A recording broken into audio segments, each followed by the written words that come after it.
things fall apart and time breaks your heart. I wasn't there, but I know that she was your girl. You showed her the world. You fell out of love and you both let go. She was crying on my shoulder. All I could do was hold her.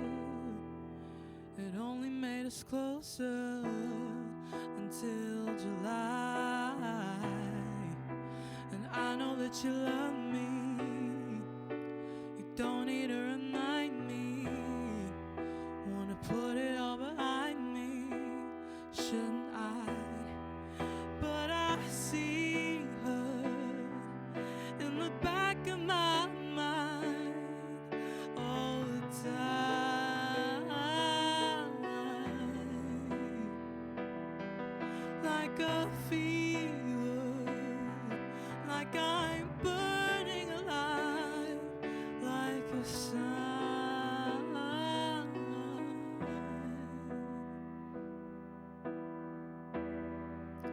Did I cross the line?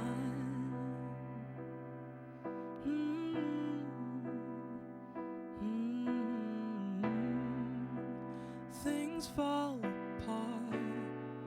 Oh, time, it breaks your heart. I wasn't there, but I know she was your girl. You showed her the world. You fell out of love and you both let go. She was crying on my shoulder. All I could do was hold her. It only made us closer until July. And I know that you love me. You don't need to remind me. Wanna put it all behind me, shouldn't I? But I see her in the back of my mind all the time,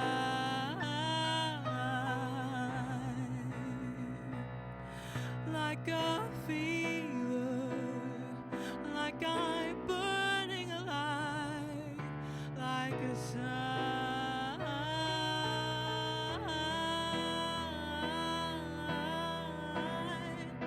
Did I cross the line?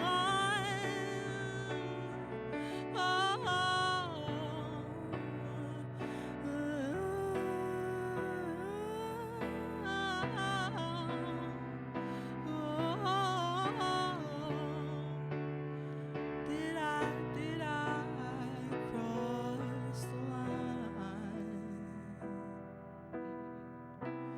You say no one knows it's over, but every time you touch me, I just wonder how she felt.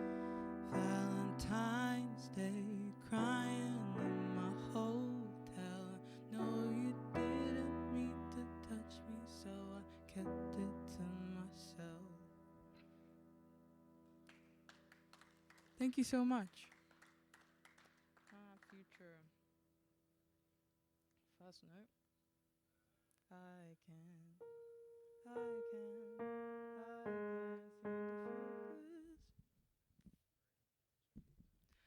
I can seem to focus, and you don't seem to notice I'm not here.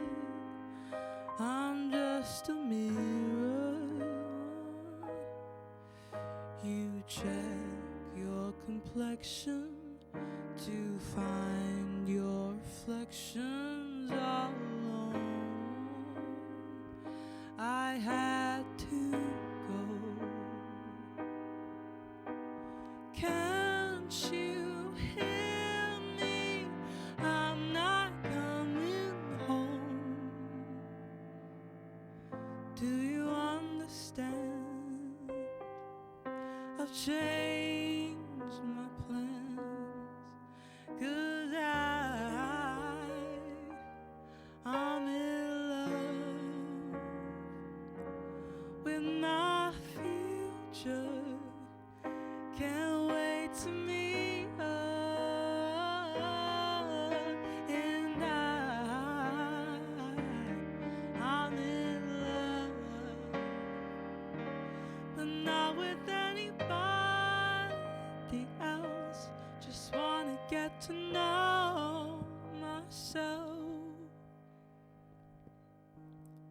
No, I'm supposed to be lonely now.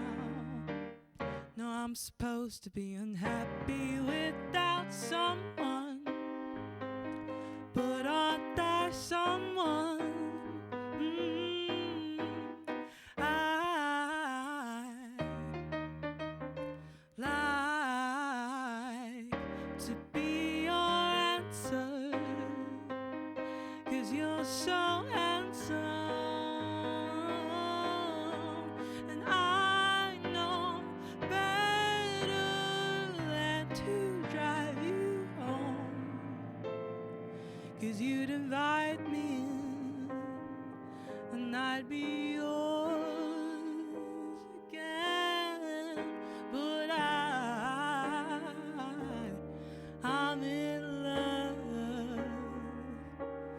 with my future, and you don't know how. And I'm in love, but not with anybody here. I'll see you in a couple years.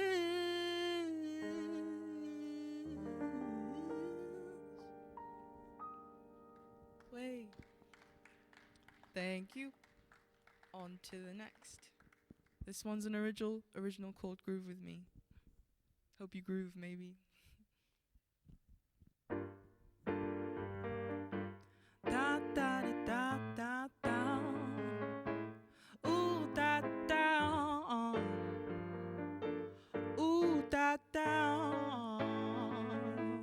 Ooh yeah. Groove with me, don't you like to move, maybe? Shake it off, don't you act brand new. Groove with me, don't you wanna groove with me? You said you would dance, baby, move with me. Yeah. They said that I wouldn't be able to do it, keep the motion and get the people up and moving. Groove with me, ooh yeah, I'm moving. Groove with me,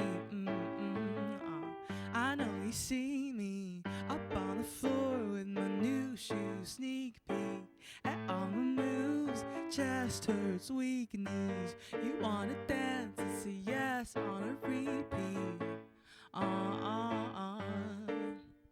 I know you want a chance.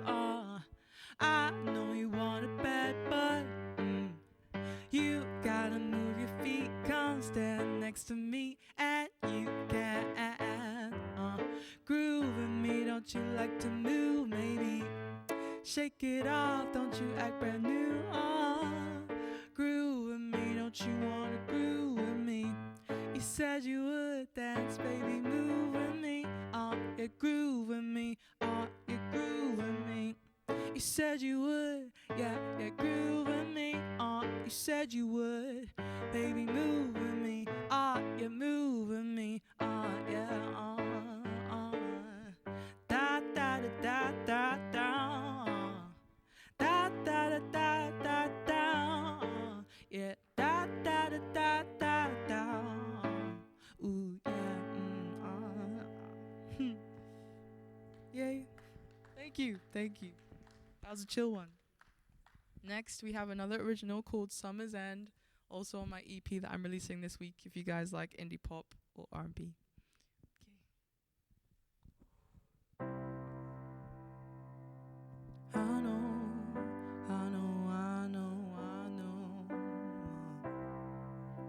I know you see it, don't you? The dates, they're getting closer, and just before you know it, it's time to fully focus on exams, but keep composure. Essays to write, check over your words and all your letters. Is it good? No. Okay, do better. I wanna leave it all, stay out till the day's done. Will you be there when I make the call? 'Cause I want you to show me always can spend our time under the sunrise. I want you to stay till the summer ends and the party dies on.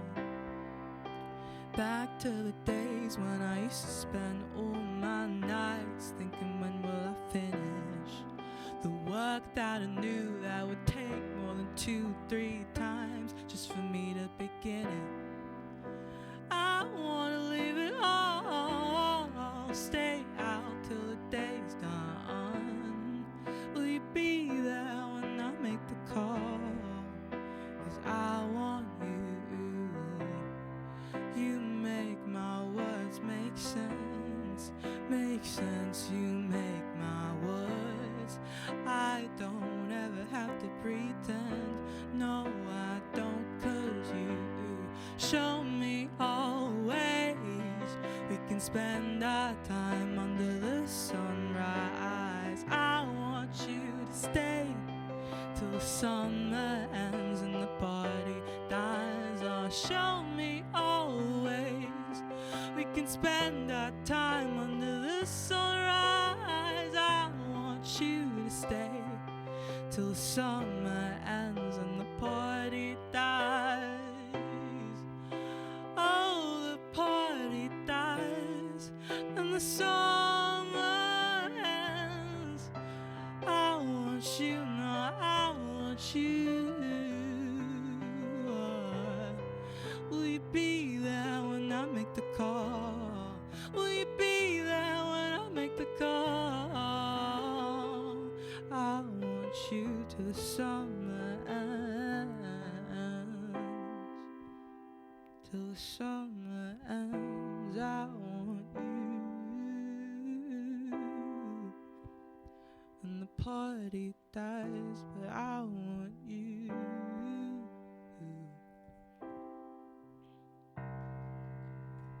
Thank you. Thank you. I promise I do make happy songs, but I don't know, it's just that day, man. End of the day. Okay, next song is another sad song, but it's a cover. It's by Leife. It's called Promise. We'll sing it for you.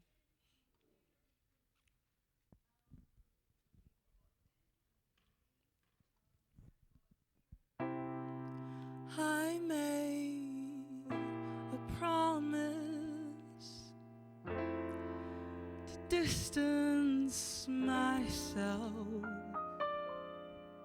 I took a flight through aurora skies.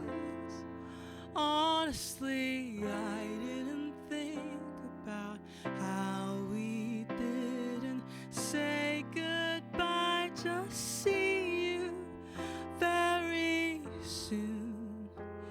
It hurts to be something, it's worse to be nothing with you.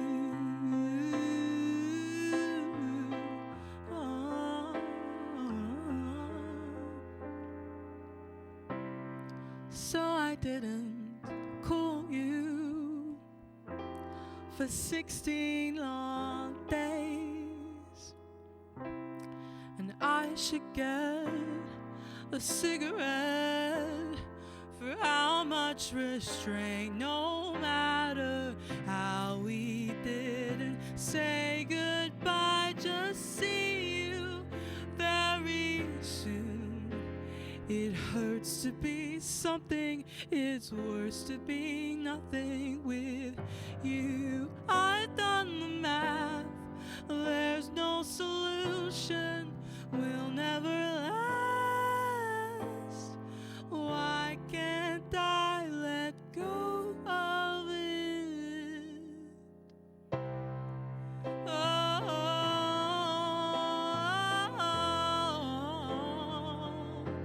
I made a promise. I made a promise.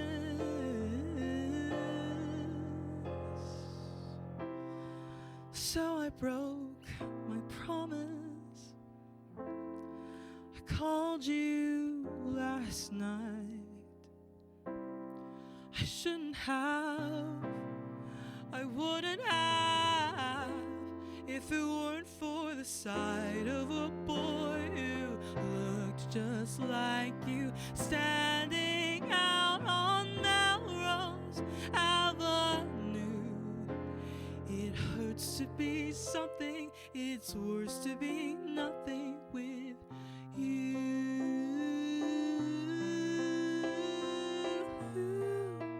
Oh, it hurts to be something, it's worse to be nothing with you.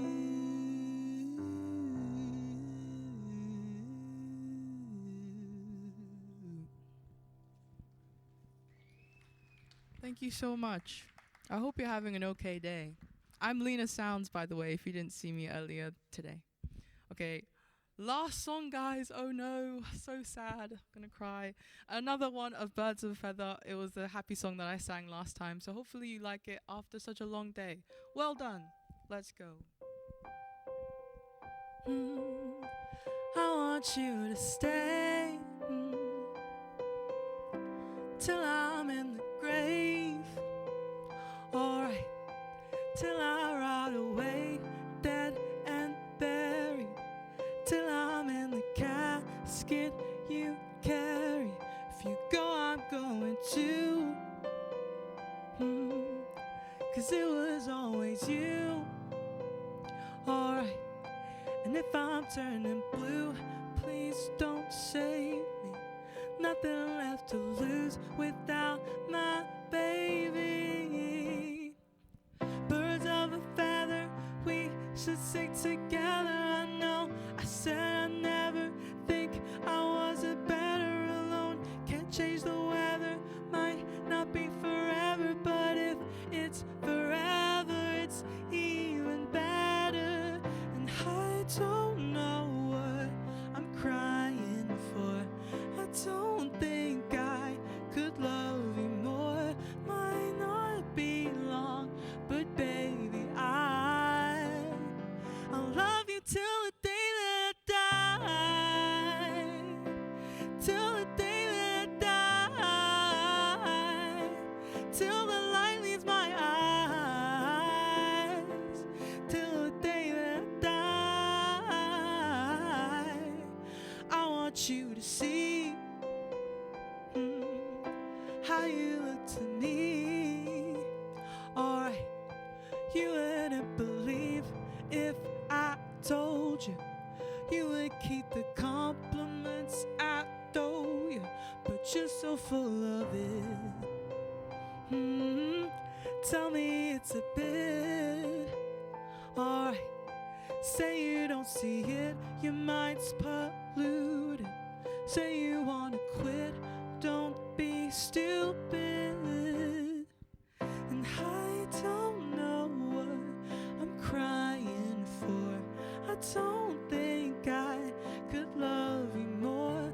Might not be long, but baby, I don't wanna say goodbye till the day that I die. Till the light leaves my eyes. Till the day that I die. I knew you in another life. You had that same look in your eyes. I love you, don't act so surprised. Ooh. La, da, da, da.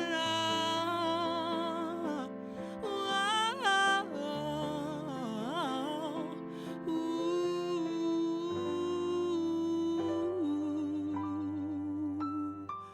Ooh. Trade Union Congress, you have been so amazing. Thank you for listening to me today. I'm Lena Sounds on all platforms: Spotify, YouTube, SoundCloud, Instagram, you name it, I'm there. If you see a girl with pink hair, anything pink, it's me. Thank you for having me. It's been awesome. This is probably the best stage I've ever performed on with all these cool cameras. Oh my god, more claps. Stop it. You're so cool. And this is my amazing keyboardist, Oshan. Can we give it up for Oshan on the keys? Oh, thank you so much. Have a great day. Politics can be a bit depressing, but I hope this made it a little bit better. Okay, bye-bye now. Come talk to me.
I call Congress to order.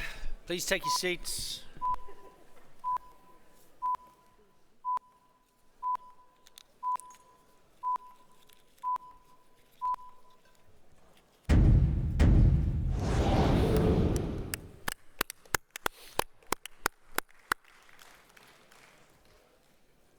Good afternoon, Congress. Big round of applause for Lena Sounds. Excellent. She's been playing for us this afternoon. We will now see another short film celebrating union wins this year. Come on, once again, please give a big cheer for your union or any unions that you support their wins, please.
Well done, everybody.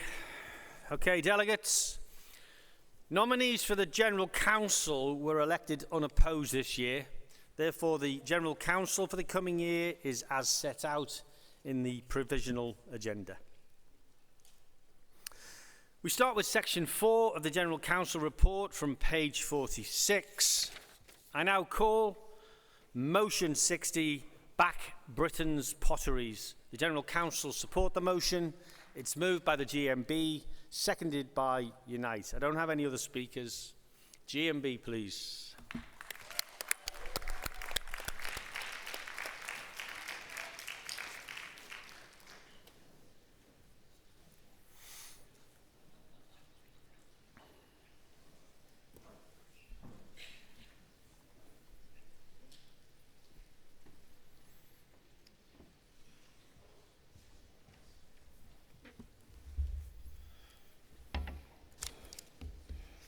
President, Congress. As you might see, I'm not the son of a toolmaker. I'm Sharon Yates, the very proud working class daughter of potters. And I'm a proud potter myself. Moving the GMB's motion 60, Back Britain's Potteries, on behalf of my members, their families and communities. And I'm a first time speaker. Yay. I want you all to think for a moment about the cup of coffee that you held in your hands this morning, the bowl that you had for breakfast, the plate that you will eat from tonight and where it came from, the skill and the work that went into its design and manufacture. They may seem everyday items taken for granted, but they mean the world to my members and my own city of Stoke-on-Trent in Staffordshire. They are the products of Britain's most famous ceramic industry. In Stoke, we call it the pots. I'm proud to be a pottery worker in an industry that was first unionised 200 years ago when pottery workers went on strike to support Chartists and supported campaigns for the abolishing of slavery.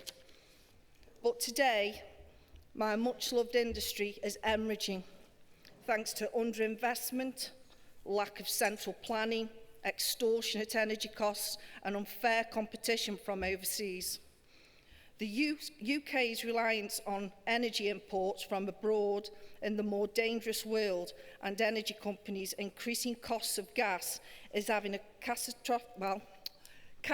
catastrophic impact on small ceramic factories where our members work. Some firms have reported 5-fold increases in their gas bills over the last 2 years. 2 weeks ago, another iconic factory, Armitage Shanks, fell victim to this, announcing the closure of one of their kilns because they can't afford to light it. And this has led to job losses. And this is a sanitary production manufacturer that is vital in our country's house building scheme. Household names such as Wade Ceramics, Johnson's, Royal Stafford have flickered out of life, while Moorcroft has just been saved by a new buyer. Meanwhile, the government continues to allow imports of poor quality tableware from abroad, produced in ununionised and often sweated labour, destroying the UK's tableware home market. Congress leaving unionised foundation industries like ceramics to collapse, while importing we are making from countries with less workers' rights is against movement's values. For the first time, the government has formally recognised the role of our industry and what it plays, with our industry being part of the industrial strategy, but they haven't left the job. They've left the job half finished. They've offered support for electricity costs, but not for the gas that we desperately need. And the help doesn't even come until 2027, which will be too late for so many of our factories. What we are asking Congress to support is a far-reaching plan for the government.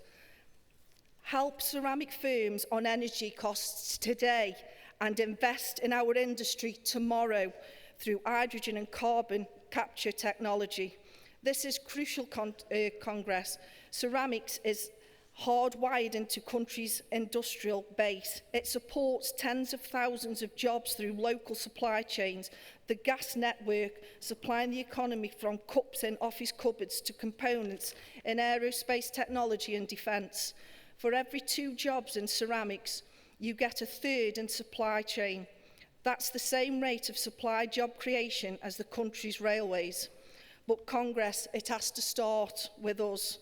If we are serious as a movement about wages, living standards, stopping the far right from growing in our communities, then we need to stop the decline and rebuild our manufacturing base to compete in the unfair global market. Let's act through the TUC and our affiliate unions pledging their solidarity support for GMB's campaign to save British pottery industry by signing the Potters Pledge petition. Let's commit to practical action with the TUC and affiliate unions committing to purchasing their own share of their ceramic needs from unionised UK manufacturers approved by the Potteries Pledge campaign. Congress, let us choose hope over despair, action over words, and an economic plan over the madness of the free market, and a future for ceramics rather than just a memory of a proud past. So please, Congress, we need help and we need it quick. We all should be proud of our pottery industry. It's our country's pottery industry.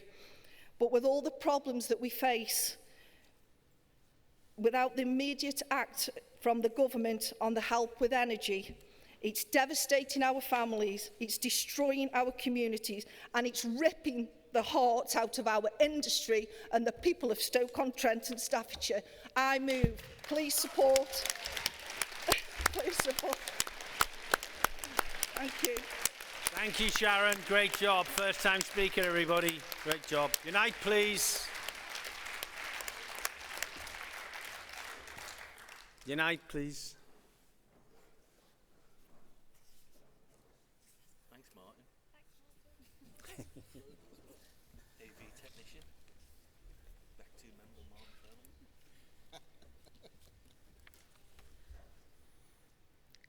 Congress President Maggie Ryan seconding the motion for Unite the Union.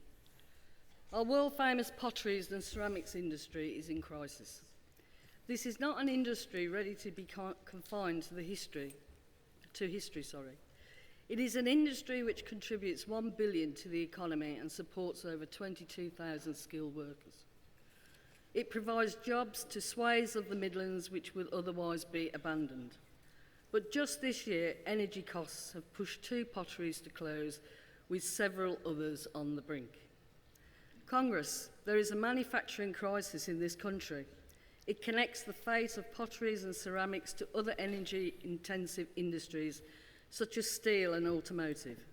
It is the result of a toxic combination of government neglect, energy profiteering and lack of investment, which have combined to cause an existential crisis. It has intensified the crisis in steel, it threatens the collapse of our automotive supply chain, it risks pushing our historic potteries over the brink. Congress, manufacturing workers have one united message. We are not here to accept managed decline. We are not prepared to consign our industry to nostalgia and heritage. We need our jobs and our industries to be future-proofed. The government's industrial strategy is an important step forward. Finally, after 14 years of false promises, there is a plan to rebuild our industries, but Congress, we need to go further. We need to see the promises to reduce industrial energy prices and connectivity delivered. The government's new energy scheme does not come into effect soon enough for many sites, and it completely neglects support for sky-high gas costs. We also need to see a genuine procurement strategy. For our potteries, that means supplying the house building programme we desperately need. There's a demand for over 300,000 new homes each year, and every brick, every wall tile and every ceramic bathroom and home fitting could easily be supplied from the UK. We should literally be throwing the kitchen sink at it. Congress, this is why my union supports the work of the TUC's worker-led Just Transition team, who are doing important work to help us through this crisis. Together we're developing policy and coordinating advocacy. But most importantly, they are providing practical help to workers in manufacturing ready to take the lead in transitioning our industries. Congress, this is the work we need to support to future-proof industries in crisis. Support manufacturing workers and our potteries. Support this motion. Thank you.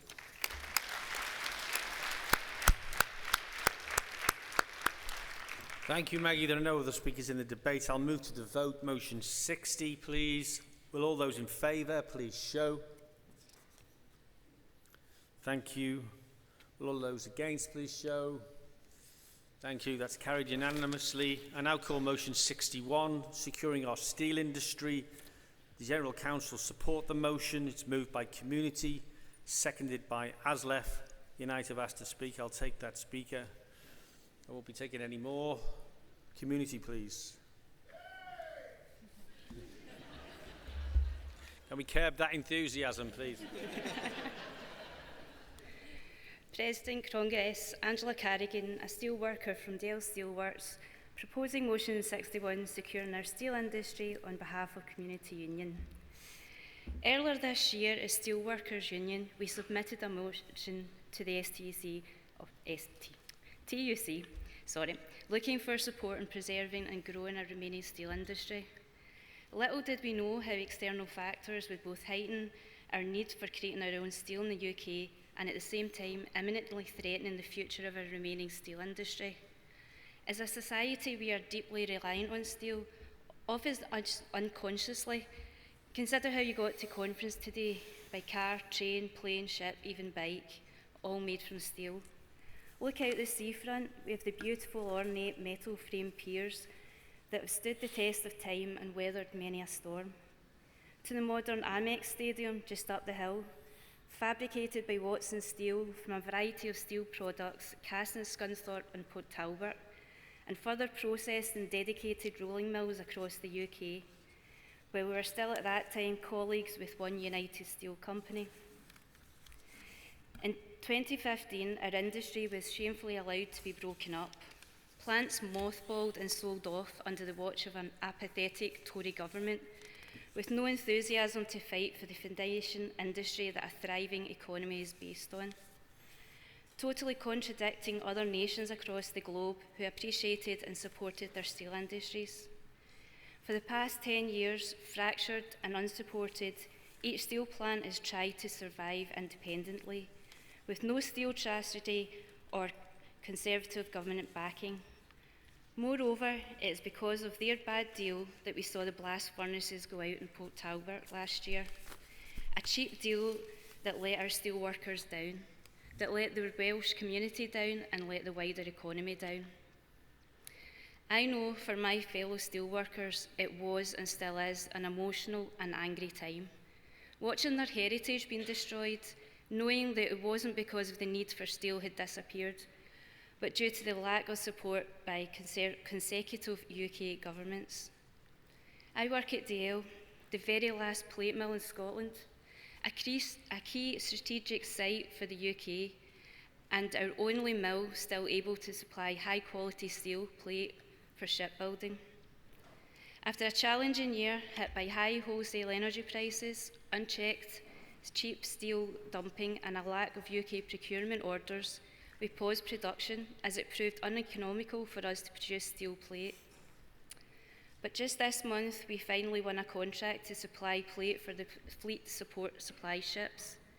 This is a true UK supply chain success. Steel cast at the Scunthorpe plant recently seized and preserved by unprecedented Labour legislation. Plate rolled at DL and fabricated by Harland & Wolff and Appledore. It's a time of great potential for a joined-up steel strategy to piece our fragmented industry back together, because together we are stronger. The opportunities are here: strategic rail upgrades, frigate contracts, growth in the offshore wind sector, UK energy projects. Congress, we've seen the tide of change under this Labour government, taking back control of British steel and speciality steel. This must continue.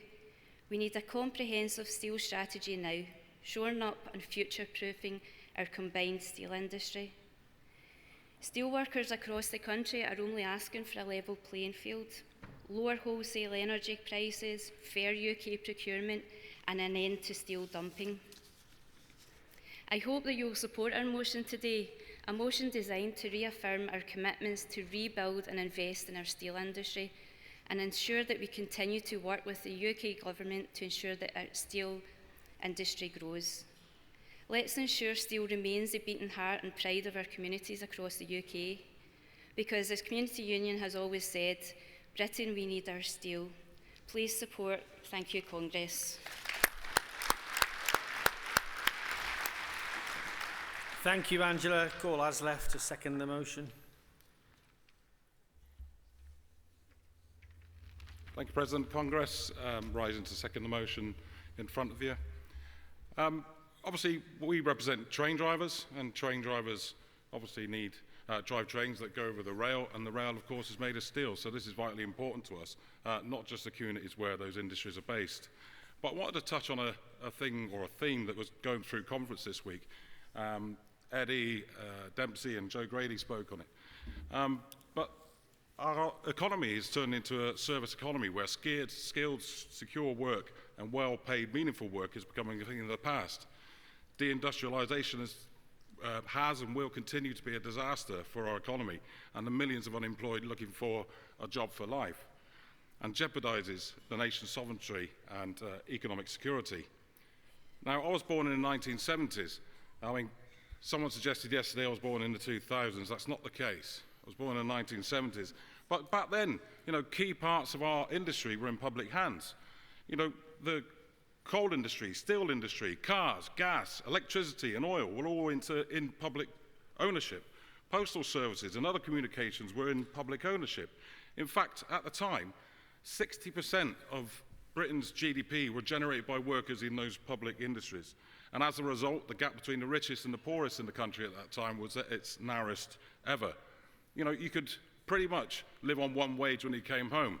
And I used to look forward to my one holiday a year at Butlins. Well, I say look forward. Contrast that to today, of course, and privatisation and neoliberal capitalism has ravaged our economy and destroyed the communities and left Britain's assets stripped and vulnerable. The virgin steel made in the UK is essential for the safe operation of the railways. It ensures that there's high quality steel with our members in the freight sector, obviously delivering that through the industrial chain, and it also allows both sectors, in the freight and passenger sectors, to drive trains that are on high quality steel. Protecting the steel industry not only makes sense for those thousands of workers facing perpetual redundancy, but makes sense to our economy and sovereignty. Although decimated, we still have shipbuilders and steel plants and a railway that desperately needs infrastructure investment. We are on a road in the railway towards public ownership, but wouldn't it be beautiful if we could have a publicly owned railway that runs on rails made by a publicly owned steel industry? Please support.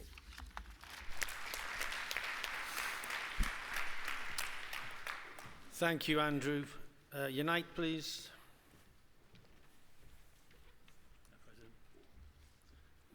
President. Congress. Steve Phillips speaking in support of this motion for Unite the Union. The difficult years of the decade-long steel crisis has been punctuated by annual speeches at this podium. To look back at those speeches, you can chart a story of industrial vandalism. It's been a story which very nearly ended with the UK, a country with a 300-year history of steelmaking, almost losing the industry for good. This year, the situation facing our steel industry begins to look more hopeful, but is no less precarious. Only urgent and bold action will finally bring around the end of this chaos. This year, the ground was broken for the construction of the new electric arc furnace at Port Talbot, which is scheduled to go into production online in 2027. But we are still waiting for the second phase of the government investment in Tata. A key action for the £2.5 billion steel fund that we secured in the manifesto, almost the only hard money commitment that made it into that document. We are also waiting for a commitment to direct reduced iron facility, and we need to ensure it is a future for primary steel making in the United Kingdom. There is a long way to go, but we can still be a global leader in green steel production with the right investment. In Scunthorpe, the government finally moved to take control of British Steel and prevent its collapse, retaining the UK's ability to make virgin steel, preventing thousands of job losses and securing a £500 million rail contract. And most recently, Speciality Steels UK has fallen out of the hands of the imploding Liberty Steel Group and into the control of the government. Congress, lessons of the recent past must be heeded here. In 2019, British Steel's then owner, Grable, collapsed, forcing the government to step in. Rather than retaining a public stake, the Tories only prepared British Steel for sale and ultimately handed it to Jing Yi, whose disastrous ownership took it to the very brink of destruction once again. Congress, surely history cannot be repeated again. We must urge the government to hold their nerve and move to a full nationalisation of British Steel. Well, as a minimum, the government must retain a public stake in our steel industry and ensure that the government investment means guaranteed jobs. Congress, make no mistake, we are not calling for the government to prop up a failing industry. An ambitious use of public procurement from defence to infrastructure can ensure there is a long pipeline for demand of UK-made steel. And it's a major step forward that the multi-billion-pound investment from the Heathrow programme will include UK-made steel. But more can and must be done. It's time for steel to be recognised as a critical national infrastructure, with strict guidelines that 100% of UK infrastructure projects will use UK-made steel. Other countries do it. Why can't it be done here? Can you wrap up now, please? There are more chapters to come in this story of the steel industry, and no doubt there will be more speeches. Let's make sure they speak of successes, not crises. Please support this motion. Thank you, Stephen. Okay, no more speakers. I'll move to the vote. Motion 61. Will all those in favour please show? Thank you. Will all those against please show? That's carried unanimously. Thank you. I now call paragraph 4.3 and motion 68, future-proofing UK maritime skills and training. The General Council support the motion. It'll be moved by Nautilus International, seconded by RMT. I won't be taking any speakers. Thanks.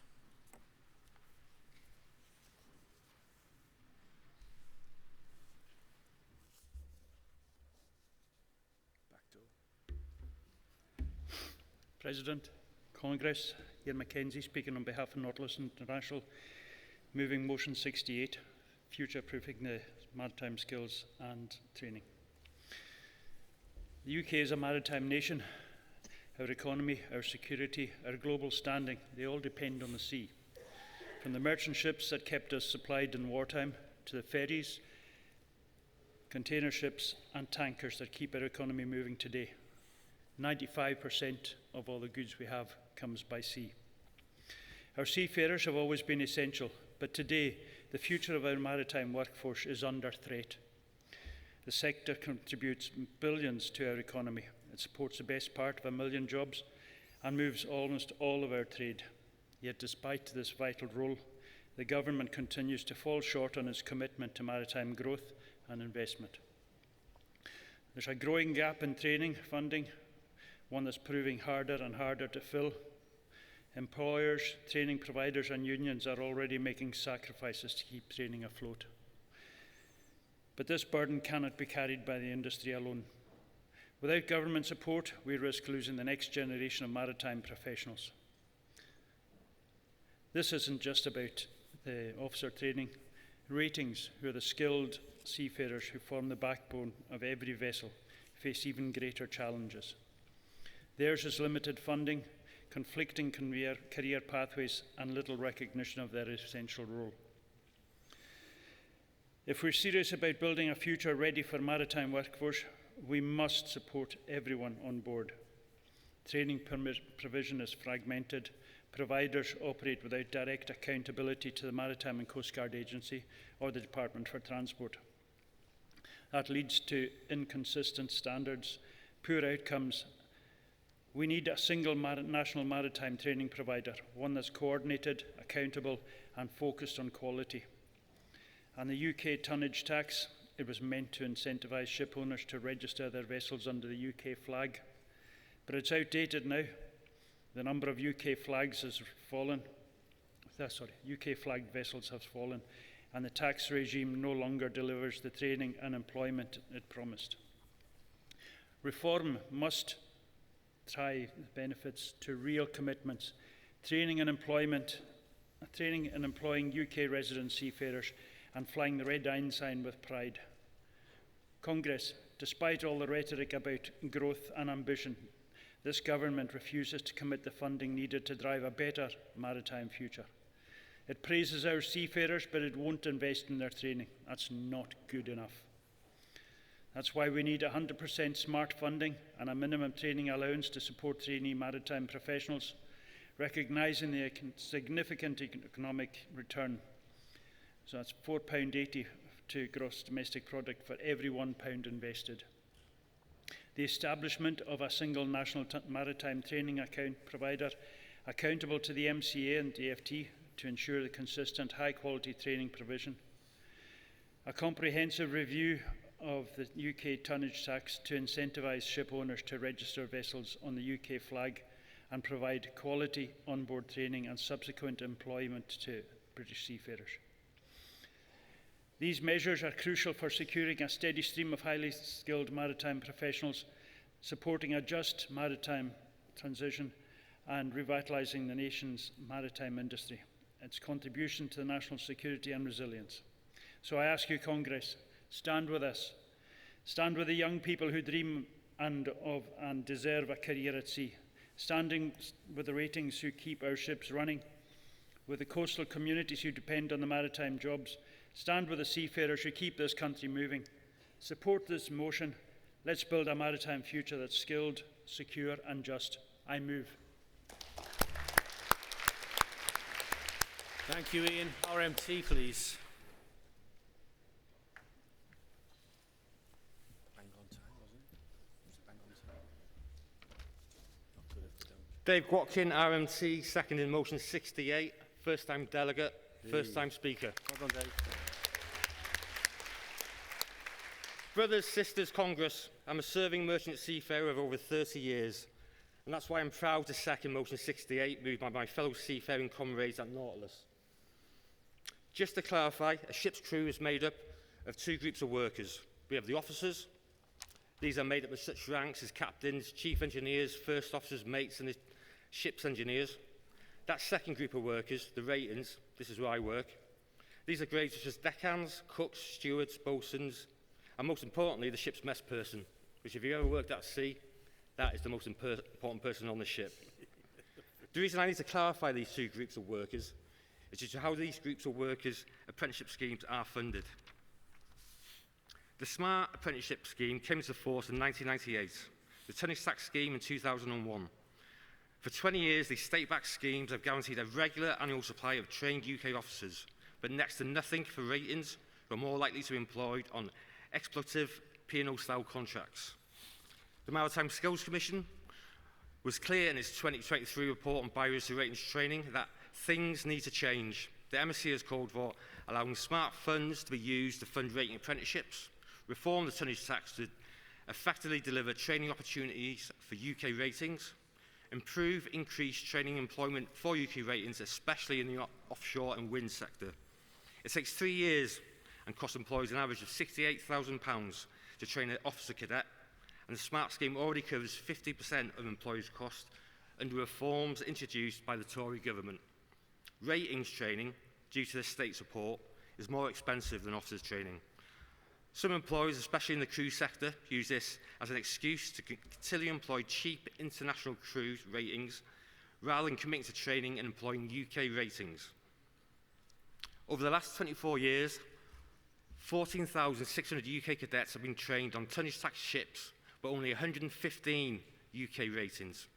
Only 60 deck ratings were trained in the UK in 2024, mostly at public sector employers such as Calmac Ferries or the Royal Fleet Auxiliaries. Stennerline, the FDS and other ferry operators are working with the RMT on rating training programmes, and this is welcomed. Ship owners have benefited to the tune of nearly £3 billion in relief from corporate tax.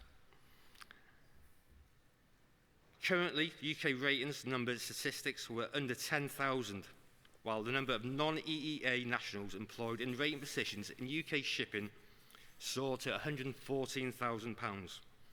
Pro-sea reform of the SMART apprenticeship scheme must be undertaken alongside amendments to the tonnage tax that deliver a fair deal for UK ratings. A progressive policy of supporting UK ratings training to create jobs and rebalance the maritime skill base in the interest of our working class communities and the national security of the needs of an island nation. Congress, comrades, I ask you to support this motion. Diolch and thank you. Thank you, Dave. Great job. First time speaker. Well done, Dave. Okay, move the motion now. Vote on motion 68. Will all those in favour please indicate? Thank you. Will all those against please show?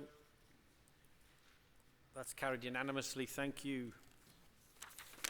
Okay, I now call paragraph 4.1, 4.2 and composite 10, AI and the creative industries. The General Council support the motion.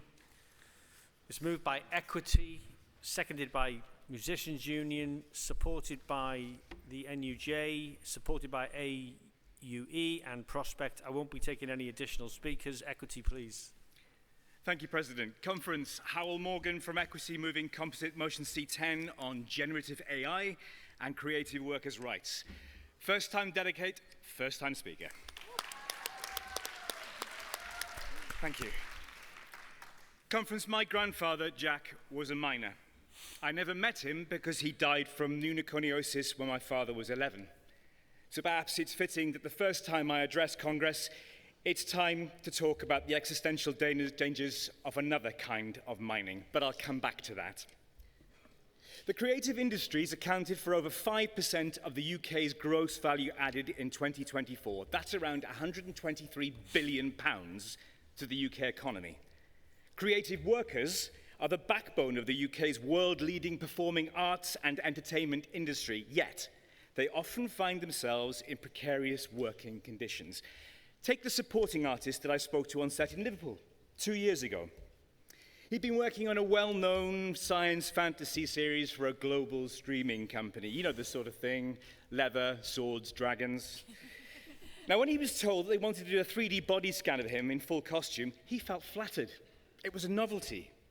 But once the process was complete, he asked, "What can you do with that then?" "Oh, we can do anything with this," said the operator. "We can put you into any scene we want." That supporting artist did 1 day's work on the production. In the past, he could have expected a week or more. Or take the voiceover artist, who was engaged by a company that specialized in text-to-speech technology. She understood that her voice would be used to assist visually impaired readers to access educational content and would not be sold forward without her consent. Despite this, the company created an AI voice that had been trained on her voice data and sold it to ScotRail, who used it for onboard announcements on their trains. Or take the actor, whose voice and image was captured to create an avatar that could be controlled and manipulated using AI. He later found his voice and the image was being used to spread misinformation and propaganda by the Venezuelan government on social media. These are the canaries in a data mine. So, what can this conference do to protect creative workers' rights? Well, firstly, we're asking you to adopt the excellent TUC manifesto, AI for Creative Workers, which outlines the minimum protections that all creative workers need. But these terms are proving to be hard-won.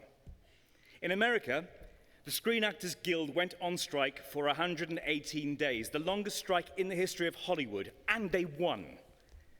But Equity are currently negotiating for the most strongest and comprehensive terms in AI in the screen industry worldwide. We need engagers to agree licensing and royalty regimes fit for this new technology and to commit to transparency on how they use performers' work. And after 14 months of negotiations, we've still not secured those protections. So we're readying for industrial action here. We're also asking for your support to lobby the government for legislation. The Danish government have proposed legislation to cover artists, public figures, and ordinary people from digital identity theft. This law will be the first to legally recognize a person's identity as intellectual property, one that cannot be copied, cloned, or digitally manipulated without consent. And with Denmark about to begin the presidency of the EU, we can expect this to be high on their agenda. So we need to work with the Information Commissioner's Office to push for improved enforcement of data rights in respect of generative AI. And finally, we need to campaign against the government's introduction of the text and data mining exception to copyright protection, because this affects all creative workers, from the supporting artists at the coalface to world-renowned performers, musicians, and writers. Oxford University's Institute for Ethics in AI warned that the government must not pit creative industries against big tech companies. If this government see that AI is the golden goose that rescues the economy, they're wrong. Because it's not the global tech companies that copy, clone, or digitally manipulate others' data that they've mined, but the workers who create the original innovative and unique content in the first place that are the seam of gold. So, conference, let's tell government that this seam is not to be mined without consent, without remuneration, and without legislation. Let's tell them resoundingly that without transparency, without protection, and without respect, the creative industries are unsuitable for miners. I move. Bang on time, Huel. That's a cracking intervention from a first-time speaker, first-time delegate. Thank you, Huel. Seconded by Musicians Union, please. Hi there. See the podium go down a bit. Hi, I'm General Secretary of the Musicians Union. My name's Naomi Pole. Music streaming has been great for consumers. $11.99 a month for all of music in your pocket. But it has seriously devalued the work of Musicians Union members. When live music stopped during the COVID pandemic and the lockdowns, it became clear that the recorded music industry wasn't playing its part in sustaining the careers of musicians. Musicians receive just a tiny share of streaming revenue, if they get anything at all. The vast majority of money that we pay to streaming platforms ends up with major corporations and their shareholders. In fact, Lucian Grange, who's the CEO of Universal Music based in the States, had a bonus of £110 million in a year when all of the UK's songwriters and composers made less than that in total from UK streaming revenues. And session or non-featured musicians, the backing musicians on tracks that we all love, including orchestral musicians, get no streaming royalties at all. I met a musician on Friday who's played on 42 #1 tracks, and for some of them he was paid just £12 to go into the studio. If you listen to the radio in your kitchen or your car or anywhere, these backing musicians get guaranteed royalties. But if you stick on a playlist on Spotify, they get nothing at all. The government has promised an AI bill which will cover music and other copyright materials being used to train AI systems. AI-generated music will not only devalue MU members' work, it could actually replace them altogether. So what we need is an AI bill that reforms copyright and ensures that our members are paid royalties for all uses of their performances, so that can cover music streaming as well as artificial intelligence. Let's ensure that human musicians, who are working people, earning on average just £20,000 a year, receive fair payment from the major corporations that profit from their work. Thank you. Thank you, Naomi. Can I call the National Union of Journalists next, please? Thank you, President. Fran McNulty, National Union of Journalists Joint President, first-time delegate and first-time speaker as well.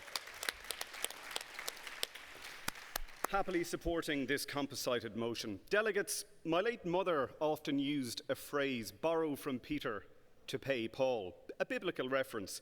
Taking from two of the disciples was pretty fair game for an Irish Catholic mother. But big tech is no Irish mammy, and it is no disciple either. Big tech might beg from Peter, and it does, but it doesn't tend to pay Paul. We saw the potential impact of AI just yesterday as news emerged that Reach plc is to cut over 300 jobs across its titles, just weeks after cuts were announced to sports journalists too. Our members will suffer at the Daily Mirror, at the Star and the Express, as well as in dozens of other local and regional titles across the UK.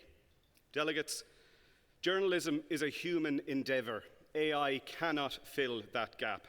And this Congress should be alarmed by the approach adopted by big tech, which seeks financial gain at the expense of rights holders. As a union representing journalists and media workers, we're asking Congress to support this motion and the NUJ's AI campaign, urging an end to rights holders' copyrights breaches by big tech. When big tech steals data and content, developers must be mandated to reveal sources of their training data. This will allow journalists, and in particular freelance journalists, to seek redress. Any upcoming legislation must require rights holders to opt in, not opt out, for use of their work. Of course, there is a simple solution. As mis and disinformation is promoted by some AI technologies, governments can play a crucial role through sustainable funding of the BBC and public service media generally. But AI is not all bad. In recent weeks, a friend of mine and a colleague had breast cancer diagnosed by AI, a tiny speck of cancer so small it couldn't be detected by humans, and that will make her cancer journey a little easier. In that case, healthcare workers were assisted by AI for good. The same must be the case across all industries when it comes to AI, and the use of AI within journalism must only ever be as an assistive tool with human oversight. Policies must be produced in conjunction with unions through meaningful engagement that ensures the voices of all workers are heard. We must get in on the ground as AI policies are being developed and laws are being drafted. We as a movement must be in that room. It's too late dealing with it when AI is landing in our workplaces. We've already seen the displacement of workers, thousands upon thousands of them because of AI. Industry thinks AI can replace workers. Workers need protection, they need support, they need a just transition where the loss of jobs is simply unavoidable. AI is here to stay, but we must protect our members, the singers, the writers, the reporters, the drivers, the council workers, everyone under threat from AI. Delegates, video didn't kill the radio star. It is our role to ensure that AI won't kill the workers either. Support this motion.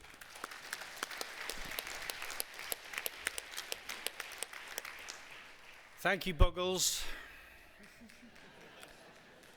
Thanks, Fran. Next speaker, Artists Union, please, Lorraine.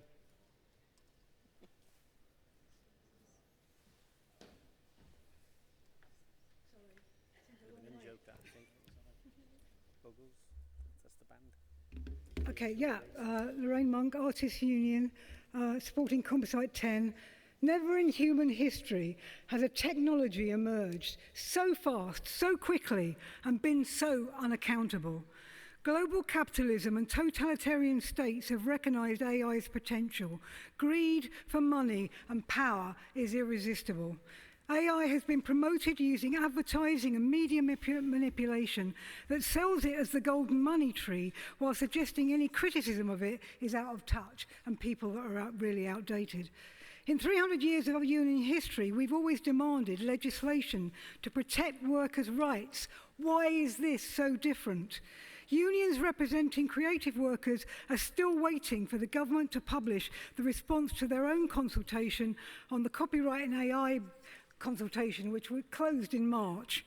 We are certain that creative workers said no. We know visual artists said no. We do not give permission for AI to thieve our work. They have no right to steal. However, as it wasn't the answer the government wanted, they've not declared the result. We are still waiting. Instead, they've suggested more talks with mainly AI companies. Creative workers don't need more talks. We want the government to listen.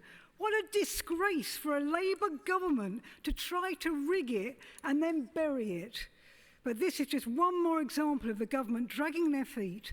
They failed to deliver on a bill they promised to regulate AI a year ago, and now this one they're talking about is a completely different one.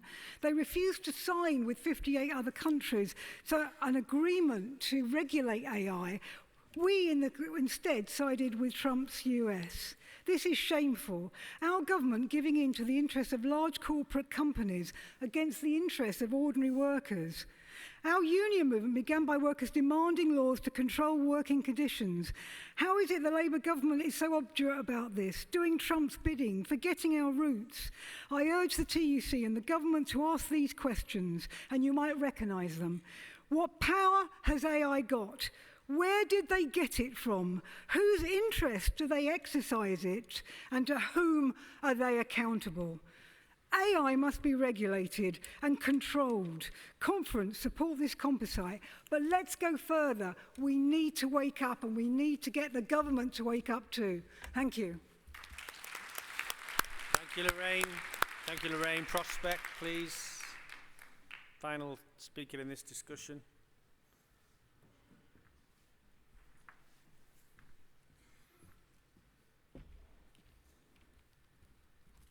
Congress, President.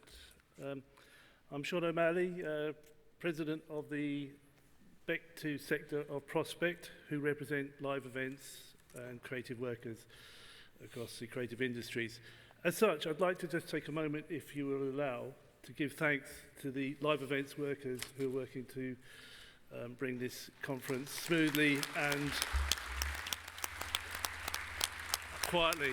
So thank you guys and women. I'll now speak to the motion. We know the creative industries are a vital part of the economy, contributing to our culture, our community and regional identity, and are respected and admired across the world.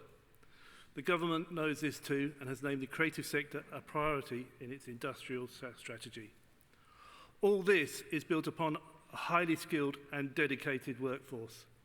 Bectu Crew and countless other creative workers underpin the UK's success as a global player in film, television, theatre and live performance. Very many of us work as freelancers or on short-term contracts. The rapid advancement of AI technology is shaking up the creative industries and the lives of those workforce who support it. The lack of transparency on the impact AI is having on those workers, especially those who do not have copyright or intellectual property rights, is deeply concerning. Congress, supporting this motion is a step towards protecting the livelihoods, dignity and creative contribution of all creative workers. Supporting artists are at risk of having their voice or image cloned, losing control over their very identity and future income. AI tools can generate set designs, costumes, props, lighting plots, bypassing human designers, even mimicking individual designers and technicians' style, erasing recognitions and their career prospects. AI software could replace scheduling, queue running and sound and lighting operations, de-skilling or even replacing highly skilled crew, leading to job losses and poorer production quality. Entry-level roles would be lost, undermining the future workforce and creating further barriers to entry and reducing diversity. Current contracts and employment models are pushing ever greater risk onto freelancers. AI is likely to intensify that precarity. Many do not have legal recourse if AI replicates or replaces their work. This makes the ethical guidelines and explicit protections critical. Without them, these workers are completely exposed. Consulting workers before introducing AI into backstage or technical processes should be mandatory. This motion is about the entire workforce. AI threatens to divide workers' protections if protections are not extended to all roles. We need a whole industry approach to AI regulation to secure the creative industry's future. Too often, we have seen how new technology is being used to cut roles and drive down rates. AI, without proper consultation, could decimate the careers of our members and bring about a bleak future for the industry and creative endeavour. Creative judgment and human artistry are not replaceable by algorithms. For the future of our creative industries, we must ensure human creative value is given the protection it deserves. Congress, Prospect supports this motion. Thank you, Sean. Okay, that's it. No more speakers. I move to the vote. Composite 10. Will you, all those in favour, please show. Thank you. With all those against, please show. Fantastic. That's carried, unanimous. I now call Composite 11, AI in the Future World of Work, including the finance sector. The General Council support the motion. It's going to be moved by Community, seconded by Aegis, supported by USDOR. And I will take a couple of speakers. I'm going to take the CSP and the CWU, so please stand by. Community, please.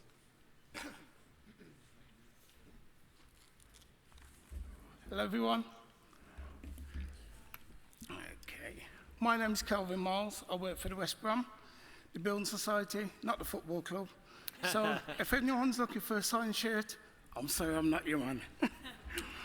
The community's work with Google, although it's AI, works with the program, which has shown that there's a desire for workers to learn more about AI.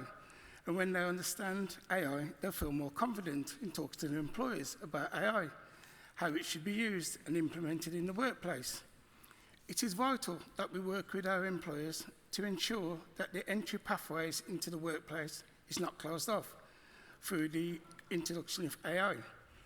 As the use of AI grows, we need to make sure that these roles and pathways do not evaporate, because if we lose our pipelines into the work, we're simply building up problems in our industries for the future, and this is not that new talent can enter our workforces.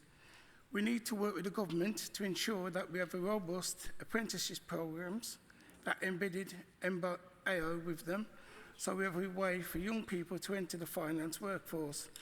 And beyond, with modern skills, they need to work with the modern world. But this is not just government that needs to play a part. We have to ensure that a role we have is our implementation of AI. Employers are needed to play their part. Employers should work with unions to discuss how they want to employ AI within the workforce, to bring workers with them and make certain that the AI within the workplace is done to enhance workers and not replace them. That's the better road. It's better for us and for everyone else. AI is revolutioning the way in which we work. When we look at where AI was 5 years ago, where it is now, we have seen technology advance at a rate, and we have not seen the industrial revolution. AI is here. AI will always be part of our working world. And the question of whether it is or will not be the key question. The question is how. How will we implement AI in our workplaces? How will we face issues? How will we secure opportunities? How do we stand at the crossroads within our economics?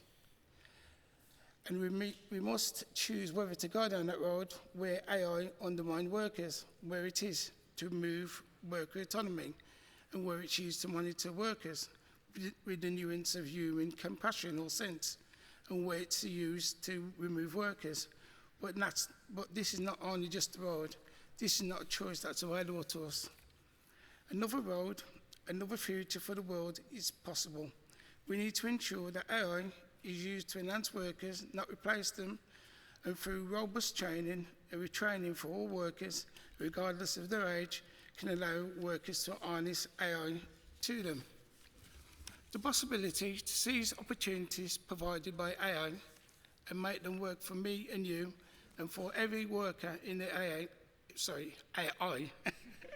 is for every worker in the UK is still there. But we need to make a choice to go down that road. This motion that we put forward today is one of the ways that we can take a step down that road by encouraging employers to ensure that AI does not limit entryways for young people in the finance sector and beyond, to offer training and opportunities to all workers, regardless of their age, are prepared for the new world of work, to ensure that the responsible AI policies are implemented, preventing under surveillance, and finally engage with the government to make sure all this is possible. The vision of AI does not need to be our vision. It's just the vision of our reality and what our children will face. A different future for the world and work is possible. We need to get on the right word and support this motion. Thank you, Congress. Thank you, Kelvin. Thank you. Well done, brother. Aegis, please. Brian. Hi, Brian.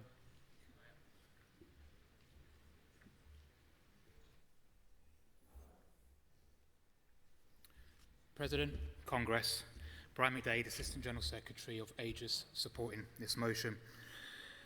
AI is no longer just a buzzword. It is already transforming the way we work. In the finance sector, where Aegis represents thousands of members, 75% of firms are already deploying AI, with another 10% planning to adopt it within the next 3 years. But while employers talk about innovation and efficiency, We must be clear, AI brings as many risks as it does opportunities. Studies have shown that up to 30% of jobs in finance and insurance could be highly vulnerable to automation within the next 2 decades, particularly in back office, processing, customer service, and compliance. We are already seeing AI systems monitoring workers' keystrokes and calls in the call centre, creating a culture of surveillance and stress instead of support and trust. This is why unions must have a central role in shaping how AI is introduced, to ensure it complements rather than replaces workers, to secure protections against biased and opaque decision-making, and to demand training and upskilling so that workers are not left behind. For our sector, the risk could mean fewer opportunities for young people entering the industry, apprenticeships at risk, and whole pathways into financial services closing off. It could also mean the hollowing out of skills as decisions get outsourced to algorithms. And let's be honest, if left unchecked, bosses will use technology to cut costs, drive down standards, and weaken collective bargaining. But it doesn't have to be that way. AI can enhance work, not replace it. It can take away the mundane tasks and free workers to focus on value-adding creative and human-centered work. But only if unions are at the table, only if workers' voices are heard. Congress, we know that unregulated AI could worsen inequality, degrade work, and put thousands of decent jobs at risk. But with strong trade union movement and involvement, AI can be harnessed to improve productivity, raise standards, and safeguard high-quality employment. The choice is clear: a future of work shaped by corporate greed, or a future shaped by trade union values of fairness, dignity, and security. I urge you to support this motion so that our movement leads the debate and ensures that AI works for the workers, not against them. And let's be ambitious. If we succeed in embedding unions at the heart of implementing AI in the workplace, maybe one day we can unionise the AI workforce as well, but we'll leave that to a later conference. Thank you. Thanks, Brian. Usdor, please.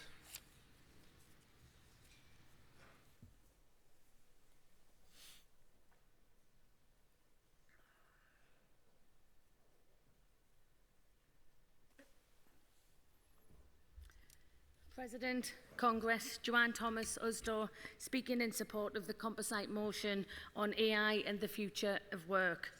And there are few issues as important and as urgent as this one for our movement. The combination of rapid advancements in artificial intelligence and the widespread use of automation in the workplace are fundamentally changing the nature of work. And while AI may offer many opportunities and benefits, it also brings with it real and worrying risks to workers, despite promises of more productive and more efficient workplaces. The reality is that the new technology can often intensify work, put new and unreasonable demands on workers. And now we see technology deciding who's hired and even who's fired. AI is being used to manage performance, it's being used to decide on people's working patterns, and it's being used to make decisions on disciplinary action. It's already changing the employment landscape, and there are many more changes to come, especially at a pace unlike we've ever seen before. But as a society, they are simply not preparing for workers for the future. By 2035, an estimated 7 million workers across England will lack the basic skills needed to do their jobs. And Usdor's own research found that over half of the workers don't have adequate training on the use of technology in work. The government is taking action on training and skills development by reforming the apprenticeship levy through the Growth and Skills Levy, as well as bringing forward a robust strategy for post-16 education. And of course, this is a step in the right direction. But beyond this, we need proper workplace protections. We know that AI doesn't affect everyone equally. This is why we're calling for equality impact assessments. with employers identifying who is unfairly impacted by AI and taking steps to mitigate those impacts. Because all workers deserve fairness, transparency and protection. This government is already delivering on skills and employment rights, but as technology goes faster and further, our programme for change needs to go faster and further as well. We must ensure that workers aren't left behind. We must ensure that every worker can benefit from these changes in technology, and we must ensure there's a secure future for everyone at work. Congress, please support this motion.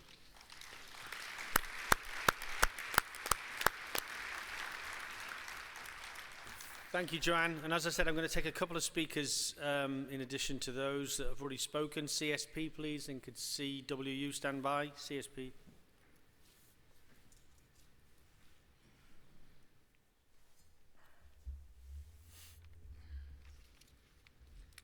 President, Congress, my name is Dalton McGuigan, first-time speaker with the Chartered Society of Physiotherapy. Artificial intelligence is here. It's not a distant prospect. It's already reshaping our services, our workplaces, and our personal lives. In 2025, AI diagnoses illnesses, drafts contracts, and assists in policymaking. On a personal level, it's helped me with timetabling, with service development projects, and to even edit this very speech. Its potential is vast. But let us be clear. AI is not neutral. It reflects the values of those who build it and the choices of those who use it. Without vigilance, it's as likely to deepen inequality as it is to drive progress. And we see both sides already. On one hand, AI offers enormous promise, faster medical analysis saving lives, the automation of dangerous repetitive work. And on the other hand, it poses real risks. We see jobs being reshaped and threatened. The IMF warns that AI could affect up to 40% of jobs globally. That's over 1.3 billion jobs. Workers without access to training and digital tools risk being left behind completely. Bias in algorithms can reinforce discrimination instead of dismantling it. And surveillance technologies threaten our privacy, our dignity, and our trust. So the question before us is not whether AI will transform society. It already is. The question is, will we shape this transformation for the common good or allow it to widen the divide between us? We need policies to ensure that workers are protected. AI should enhance our work, not undermine it. We need unions at the table when AI is introduced so that workers' voice can shape that change. We need regulation strong enough to guard against bias and protect our rights. And we need investment in training so that no worker, no matter their background, is left behind. Technology is a tool. This will be AI's real test. How will it truly improve lives, regardless of race, gender, income, or class? Conference. How can we use AI to empower workplaces and build inclusive societies? Conference. Please support this motion.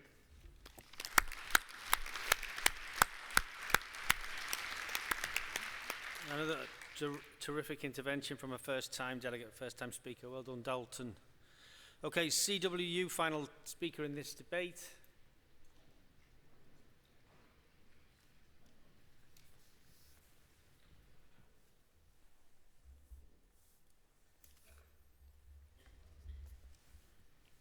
President, Congress, Trish Follen speaking on behalf of the Communication Workers Union to support C11.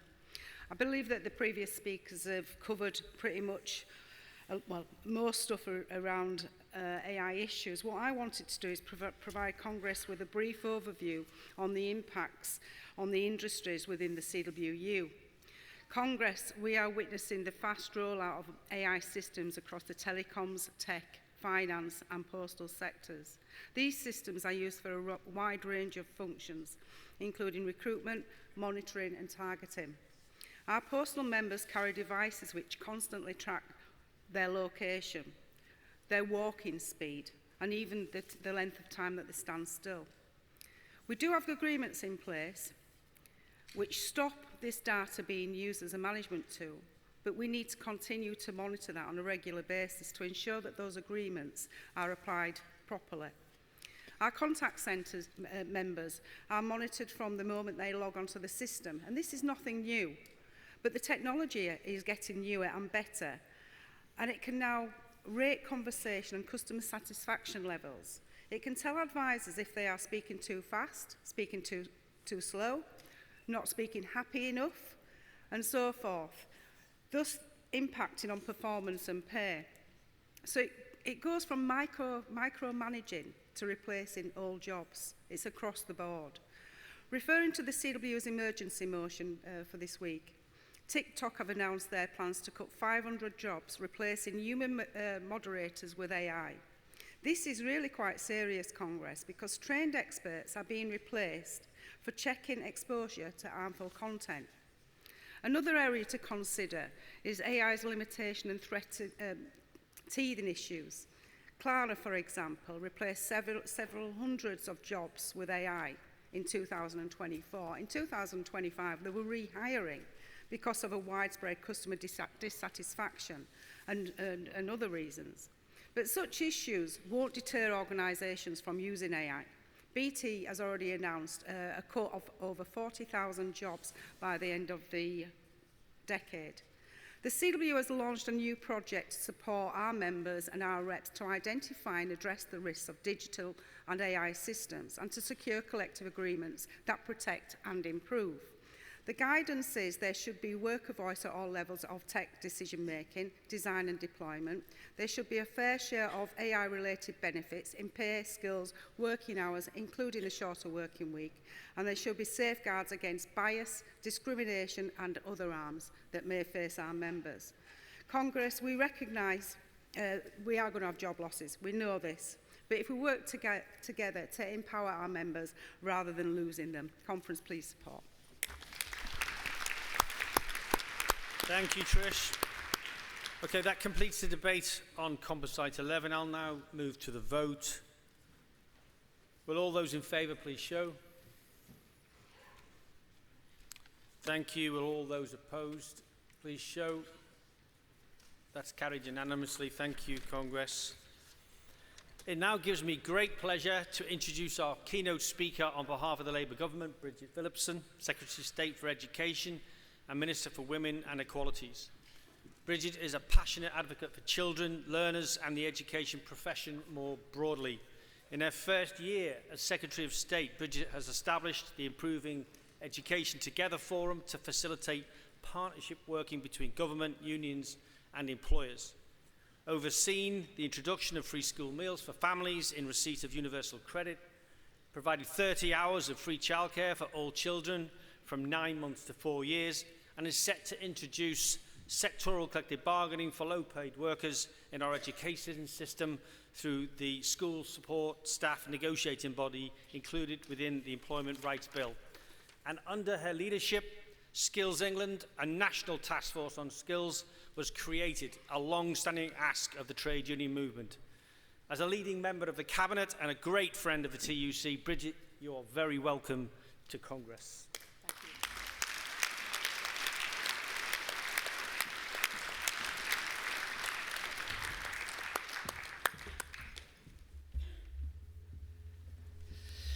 Thank you, Congress, for that warm welcome. What a joy it is to be back here in Brighton and to be back here with the TUC.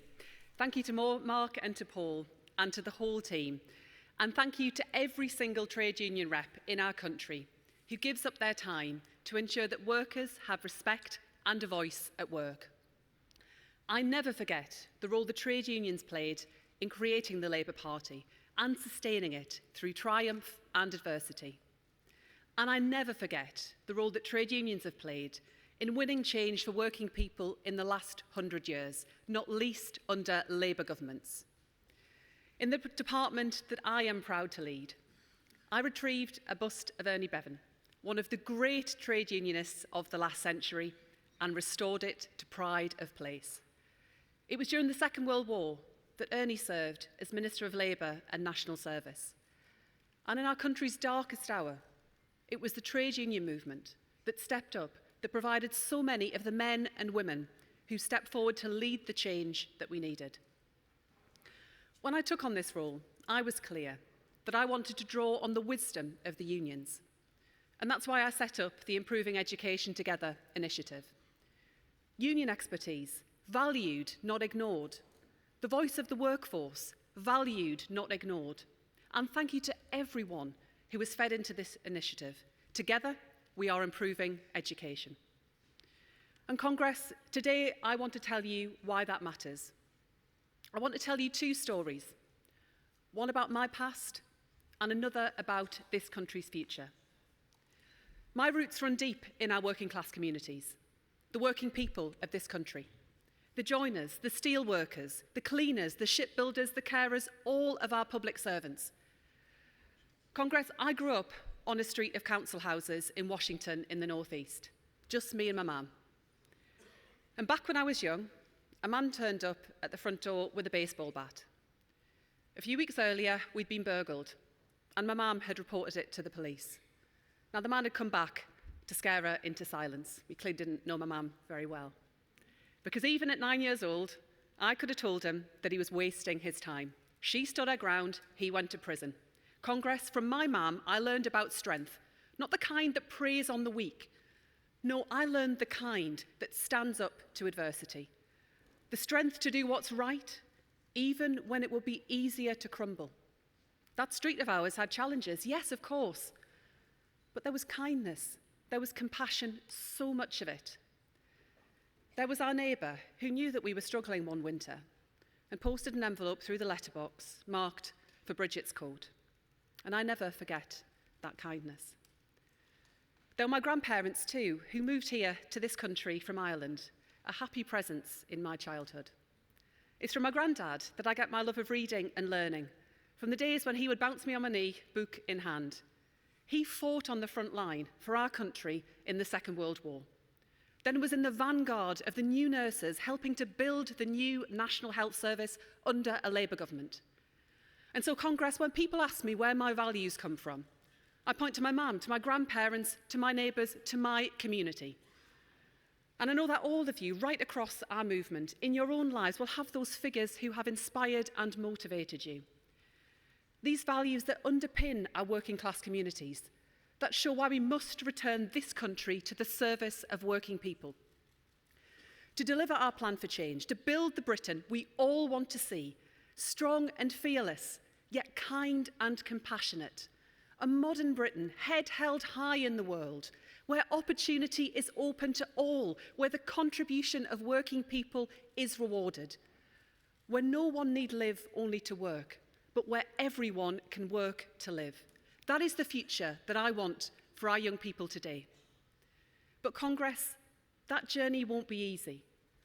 I'd like you to think of two siblings today, an older brother and his baby sister, growing up on that same street that I did. The brother will cast his ballot for the first time at the next general election. He grew up under the last Tory government, born too late for the Child Trust Fund, born when Sure Start centres that had once been so many had become so few. Born when the nursery place that he and his family needed had slipped cruelly out of reach. And now, what opportunities are open to him?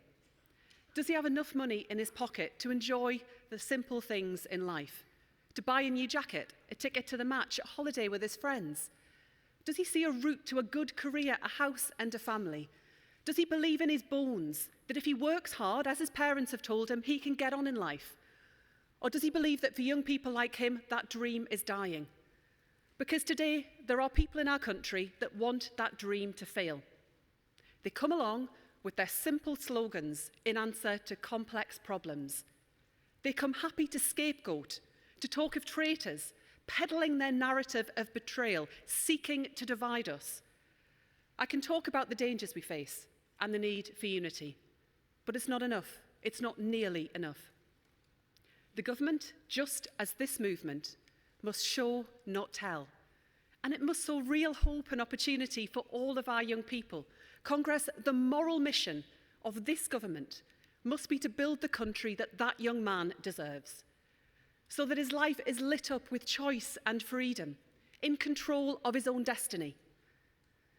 His little sister is just a baby, But the fight to give her every opportunity in life must begin now. By the time she reaches school, her first chapters will already have been written. And that's why this Labour government is investing £500 million to roll out 1,000 Best Start family hubs this Parliament, to give her and her friends the best start in life, the best of Sure Start's history reimagined for our future, bringing together all of the information and support her parents need, putting her on the path to success at school even in her earliest days. And last week, our childcare revolution reached new heights. Her parents can now access 30 hours of government-funded childcare every week, right from the end of parental leave up to her first day at school, a massive moment in our plan for change. And we'll reach over 500,000 families this term, helped by our school-based nurseries and providers across the country. £7,500 a year back into parents' pockets. And freedom as well to work the hours they want. The cost of childcare no longer pricing parents out of their dream job, a higher salary or a better life. And when that little girl arrives at primary school, there's a new free breakfast club ready to welcome her. Working mums and dads tell me how much that means. That extra £450 back in their pockets, together with the free childcare, up to almost £8,000 a year. And that's not just a number on a page. It's about not feeling sick with worry if your washing machine packs up. It's not making do with cold showers if your boiler breaks. It's about being able to say yes to an ice cream in the park, a trip to the beach, or an afternoon at the cinema. But our Breakfast Clubs Congress, they go further. They build the belief that children belong in school. And that matters perhaps now more than ever. There are some families in this country, some communities even, where that faith is fading. Young people unable to even imagine a promising future, let alone grasp it. School didn't work for their parents, why should it work for them? Congress, our schools have come so far, driven forward by our amazing school workforce. But there are still groups of children in our society for whom school just isn't working. Like children with special educational needs and disabilities. More likely to be suspended, less likely to do well in English and maths. It's frankly unacceptable, and it is a similar story for our working class children too. Lower attainment, lower life chances. But I refuse to lower my expectations. Congress, I'll tell you why I'm so passionate about our schools. Because schools, and often our schools alone, are the pathway to opportunity for working class kids. And I know it because I lived it. I know what it takes to go from a tough street of council houses into the cabinet. Great schools, fantastic teachers, a strong sense of community. And I want to thank from the bottom of my heart every single person right across our country who works in our schools.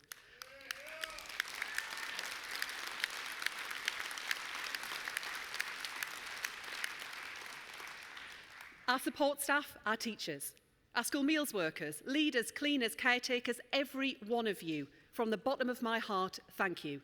The success of our children depends on so much more. Alongside everything you do, I know there is much to achieve.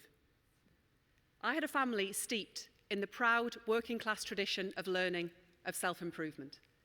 The same tradition that saw miners' halls in my community with libraries stocked with books, journals and newspapers. The same tradition that sees banners lifted every year at the big meeting in Durham, proclaiming the universal immortal truth that knowledge is power. The same tradition that sees union-learn colleagues fight for the learning of your members.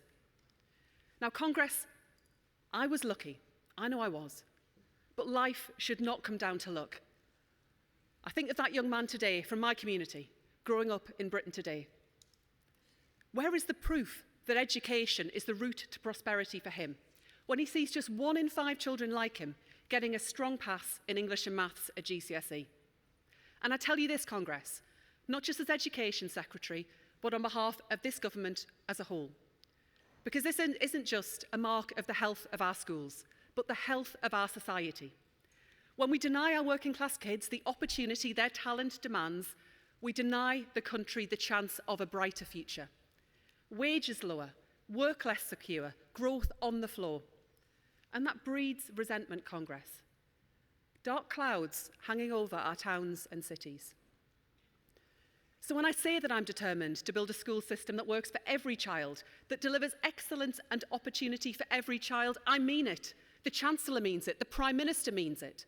And we'll set out the change we will deliver through our new Schools White Paper.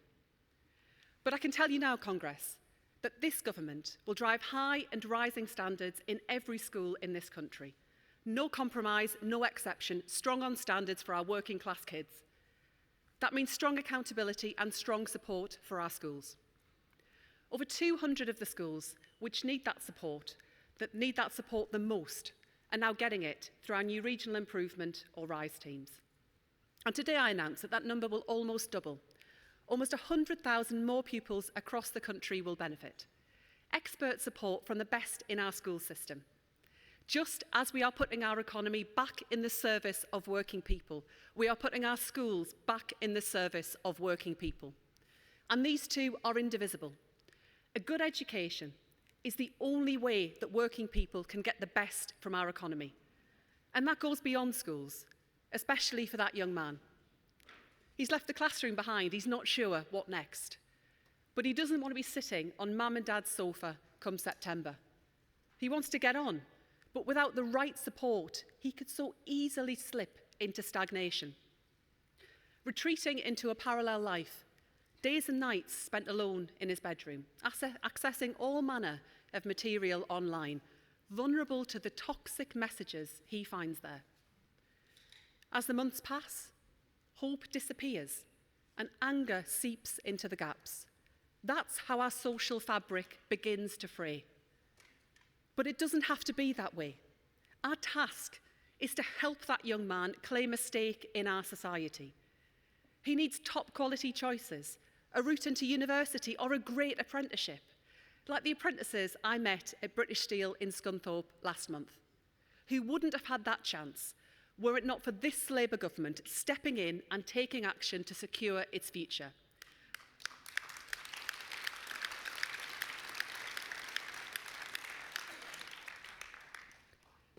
And I am delighted that British Steel are now taking on their first apprentices in 3 years. For our man, an apprenticeship is the chance to learn a trade, to earn the respect of his friends, to feel a part of something. That's why we're revitalising apprenticeships for young people in this country, widening access, adding flexibility, more people earning and learning, adding to their prosperity and our country's growth. Because that's the win-win of investing in skills. It backs working people and it drives our economy forward. Because you know that if we don't back you, then houses aren't built, children aren't taught, patients miss out, our country doesn't get the change it needs. The change to make work pay. That is not the work of one single department, but of the entire government. Investing not just in top skills for working people, but in good jobs for working people. Not just here and there, but in every town and in every city in our country. And routes into those good jobs through a revitalised skills system, working as one with our industrial strategy. That's why we're developing a comprehensive plan for post-16 education and skills. For a new future of skills, a new future of work, clear and coherent support when and where it is needed. Our movement has always supported training and retraining in times of change. Working people have always been ready to hold up to their end of the deal. Now, government must hold up to ours and cement good, secure jobs in legislation through the Employment Rights Bill. Proof of the transformative change of which our movement is capable. Fair pay for a fair day's work. No more exploitative zero-hours contracts. No more flexibility for one side but not the other. Instead, a baseline of security for workers. Day one rights, sick pay, family rights, bereavement leave, strong collective rights that give workers a stronger collective voice fit for the modern world. That is our promise, that if people work for this country will work for them. And we're leading from the front in our schools, with the school support staff negotiating body. At long last, once more, a direct voice for our fantastic school support staff.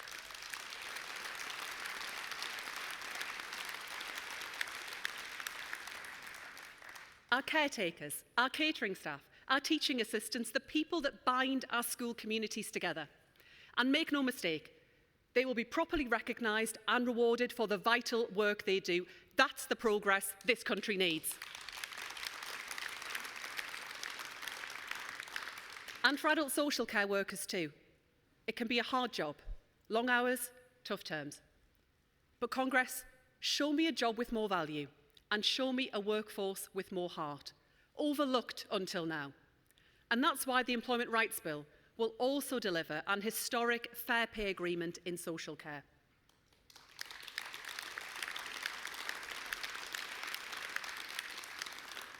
But Congress, what about that young man's baby sister? What kind of Britain are we building for her and for little girls everywhere? As Minister for Women and Equalities, I am deeply proud of the progress this government has already made. Hard won, hand in hand with women's groups and trade unions. That little girl deserves to grow up in a Britain where she gets every opportunity that her brother does. So Congress, we're acting. With our plan to make work pay, we'll make gender pay gap action plans mandatory. It's not enough just for employers to know about the gender pay gap, we're making them tackle it. And for disabled and ethnic minority workers too, rooting out pay discrimination wherever we find it. Going further, reviewing parental leave, strengthening protections against sexual harassment at work. And I'm delighted to say that for the first time, this government will commence the socio-economic duty so that people from backgrounds like mine, backgrounds like yours, are never forgotten.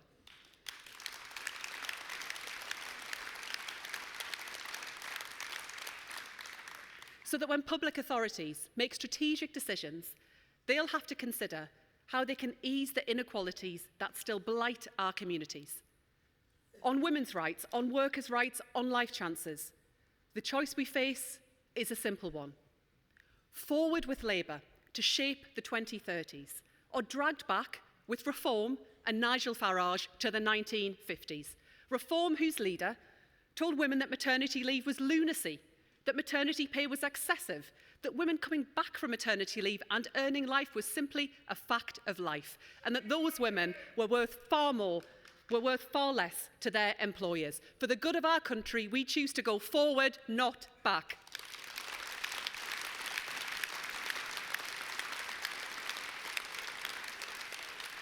And Congress, make no mistake, let there be no doubt. 1 year ago, we were elected to deliver this Employment Rights Bill, and Congress, that is what we will do. We will not accept any watering down by the Lords. Forward with the Employment Rights Bill in full. No ifs, no buts, forward. Let's change this country together.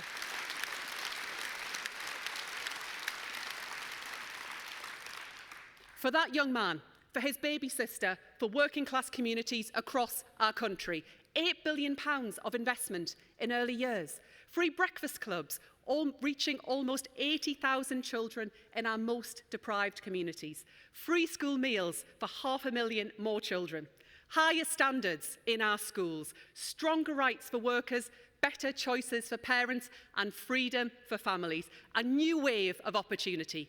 Congress, this is what real change looks like, the kind that both feeds off and fuels our belief in better, building a cycle of hope, not hostility. And the chance to work with you to deliver that change is the greatest privilege of my life. It's why the worst day in government is still better than the best day in opposition.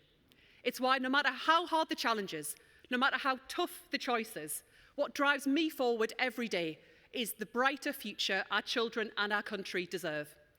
And we get there, Congress, through the politics not of fear and hatred, but of hope and justice. So I ask you to continue to work with us on the good days and the bad, to keep up the fight in our towns, in our cities, in all of our workplaces, to build a country of which we can all be proud. Together, we can restore opportunity and hope to working people and build a stronger Britain. Thank you so much.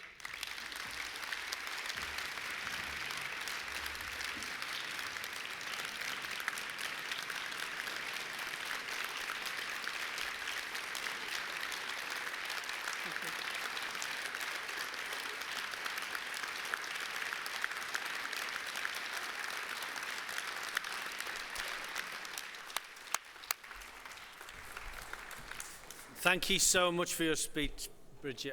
And as you know, we are committed to working together to achieve more for working class communities and to take forward equality. Can I also add, on a personal level, I think I love your mum. Strong. Thank you. The Secretary of State has agreed to take questions. We will be taking questions in small groups. I invite Paul Nowak to introduce our first questions, Paul. Okay, thanks, President. I'm going to ask Lynn Pollard from the GMB, Sahira Chowdhury, a Unison member, Maria Chandragani from UCU, she's the UCU President, Rachel Knight, an English teacher and an NSUWT member, and Marika Miles, who's a head teacher and a member of the executive of the National Association Head Teacher, to come forward. They're over there to ask their questions, and then the Secretary of State will respond once all the questions have been asked. So, Lynn, over to you. Thank you. Stick with me, I'm severely dyslexic, so... as a school convener, I have dealt with staff leaving because they feel undertrained, underpaid and unappreciated. We welcome Labour's pledge to value and recognise the professionalism of the school support workforce through the SSSMB. Will you commit to ensuring all support staff get the same fair pay, terms, conditions, so that every worker is and feels valued?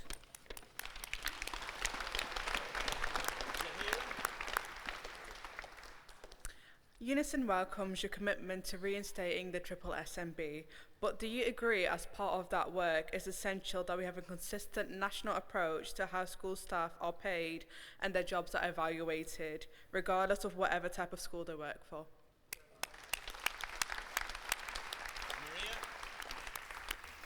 Bridget, thank you for the opportunity to ask a question on behalf of all UCU members. The Tories introduced a failed marketized model across education, in schools, further education, adult education, prison education, higher education. This has been disastrous. How and when do you intend to revise it? Maria Chandragani, UCU President. Rachel? Hello, Bridget. Rachel Knight. I'm an English teacher in Salford and an SUWT member. Teachers in academies, like workers in outsourced services, often lack guaranteed trade union recognition. Will you make union recognition a condition of all public funding and contracts so workers in every sector have a voice at work? And then, finally in this section, Marika. Hello. You indicated that you will set out a bold vision for the future of education in your forthcoming white paper, with the centrepiece of that being SEND reform. What reassurance can you give Congress, all the educators and support staff, all the parents and grandparents in this room, that the government's plans will properly take account of the views of and pressures on educators, command the confidence of the electorate, and not fold at the first cry of outrage from the right-wing press who so love to insult education professionals? Thanks. Over to you, Bridget. Thank you so much, and thank you for a range of questions on a number of topics. To begin with the school support staff negotiating body, I am so proud that we've moved so rapidly as a government to make that a reality and to start that process. And the reason we do it is for all of the reasons that you set out, about making sure that all of our support staff have a minimum standard and expectations around terms and conditions and pay. But alongside that, the reason I do it too is every school I visit in the country, every school leader I speak to, they say to me, were it not for the amazing teaching assistants, cleaners and catering staff, they couldn't do their job and they couldn't deliver for their children and their communities. It's why we will make sure it does cover all schools, and we will make sure there are clear expectations about what is necessary. Maria, in terms of the wider question you asked around higher education and other areas, in terms of our universities, I believe our universities are one of our country's greatest strengths, not just for young people moving away from home at 18, but often in communities like mine, the chance for adults to return to education, often later on in their lives, maybe after starting a family, and the chance to retrain.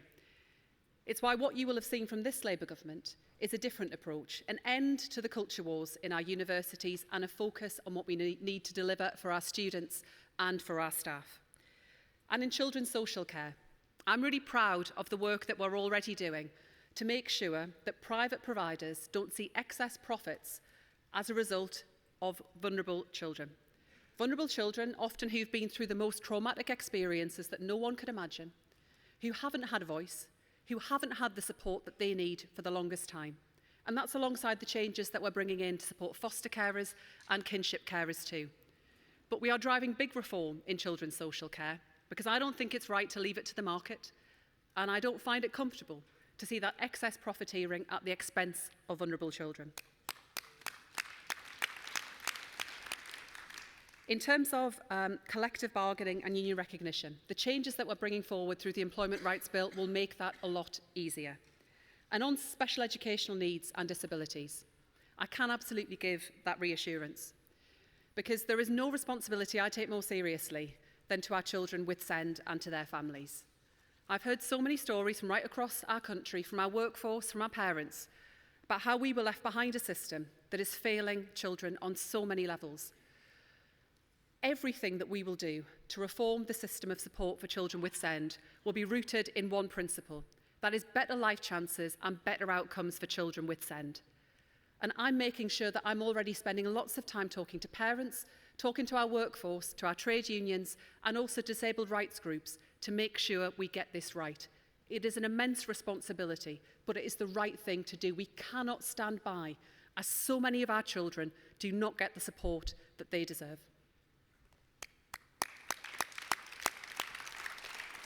Thanks, Bridget. We've now got a second group of questions. So we've got Heather Gilliffin, who's an NHS worker and a Unite member, Nicola Hawkins, who's a member of the NEU, Julia Giorgio, who's the General Secretary at the NHBC Staff Association, Carla Jones-Charles, who's Director of Midwifery and an RCM member, and then finally, to round off our questions, Renata Birmingham, who's a USDOR rep at a large retailer. And they're going to ask questions ranging from AI in the workplace right through to the Employment Rights Bill. So, Heather, over to you first of all. Thank you, Bridget. We heard your announcement at the end there about the Employment Rights Bill, but we're still deeply alarmed that the Employment Rights Bill has been repeatedly watered down, with the House of Lords slashing key rights, loopholes in rights for zero-hours workers, and the failure to outlaw fire and rehire, made worse by the government's amendment allowing the widespread use of fire and rehire in local government and across the public sector. Will this government guarantee this Congress that it will implement the bill in full?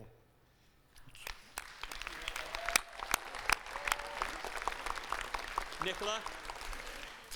Nicola, National Education Union. Artificial intelligence will impact many sectors of the economy, but often the impact on workers in how AI is used in education is overlooked.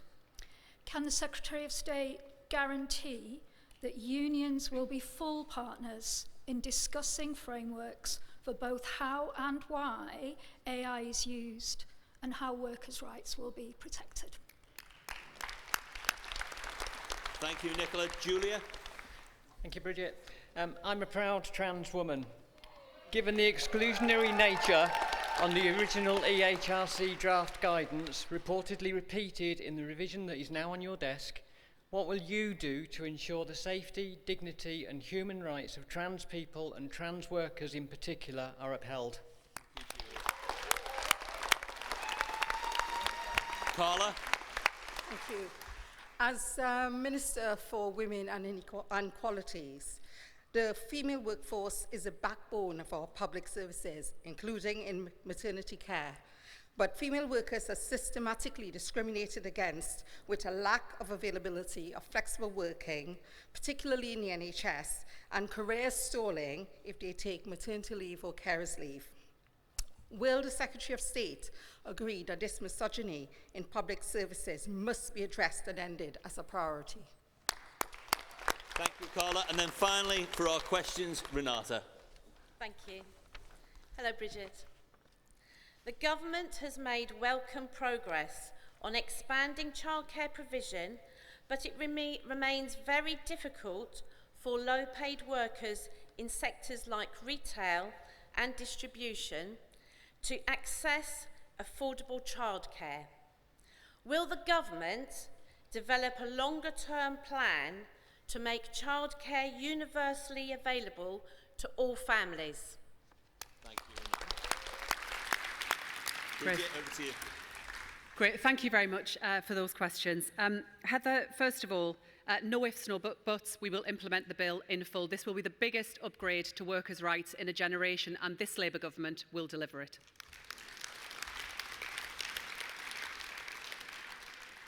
Nicola, around AI, absolutely I can give you that assurance. I think there are amazing opportunities that come of the use of technology, particularly in how we can tailor learning for children and how we can free up teacher and support staff time to really do those human face-to-face interactions that you can't expect of any technology.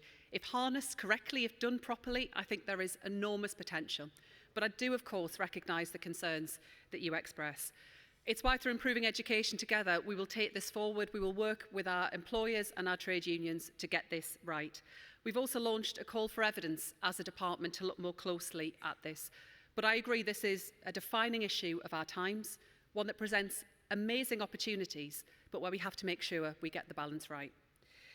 Julia, around safety, dignity and human rights for trans workers, absolutely, now and always. Safety, dignity and respect is the cornerstone of our society. And trans people continue to enjoy the protection afforded through Labour's Equality Act, to not face prejudice or discrimination or harassment. And this Labour government will introduce a draft bill to make sure that we deliver a full trans-inclusive ban on conversion practices. We will also equalise all existing strands of hate crime legislation to protect trans people. I can give that absolute assurance. Around flexible working, rights at work, childcare and much more besides, the two final questions. I am so proud of what we are achieving already in terms of expanding childcare, both in terms of the hours available to parents, but also through expanding school-based nurseries, often in some of our most deprived communities where families will struggle to access childcare.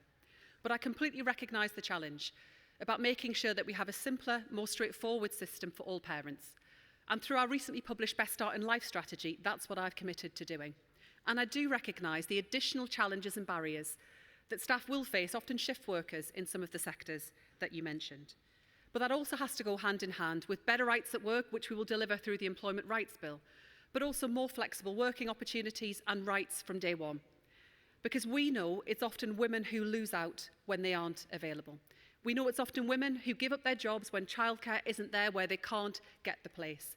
I'm so proud of what we've achieved so far. I've made early years and provision for working women my priority, but there is a lot to do and we'll do it together. Thank you, Bridget. We look forward to continue to working with you. Thanks again for good.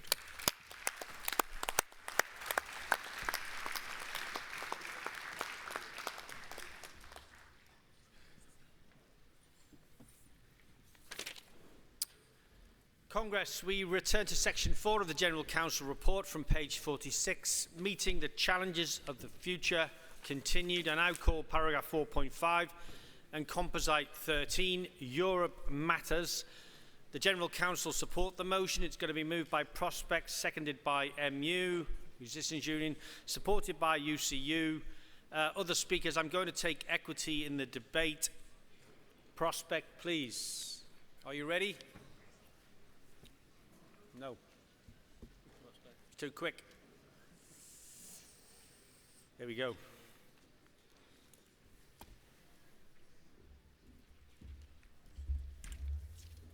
Kieran Walters, Prospect, speaking to move this motion.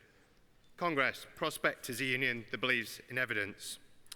9 years ago, we were told that leaving the European Union would mean £350 million a week extra for our NHS. Congress, we've never seen a penny of that money. We were told that all the warnings about trade and the economy were just scaremongering. But the evidence is that the government's Brexit deal will leave total UK trade 15% lower than it would have been. We were told that leaving the EU would mean an end to divisive debates about immigration. Congress, they could not have been more wrong. Congress, this has real consequences for all of us. Independent estimates of the long-term hit to our annual GDP from Brexit trade barriers range from 4 to 8%. To put that in perspective, it means something of the order of 100 to 200 billion pounds a year lost in economic output. That is roughly the same as the entire NHS budget. And we see this in our own members. Scientists cut off from European research collaboration. Creative workers unable to tour in Europe due to new visa rules. Regulators drowning in paperwork due to new border checks. Congress, this bad Brexit deal is holding our economy back, holding our public services back, and holding our members back. Prospect welcomes the Labour government's reset of the relationship with Europe, but we need to quickly turn those warm words into real action. We need to fix the visa system for our touring creatives. We need to secure a deep partnership in defence and security.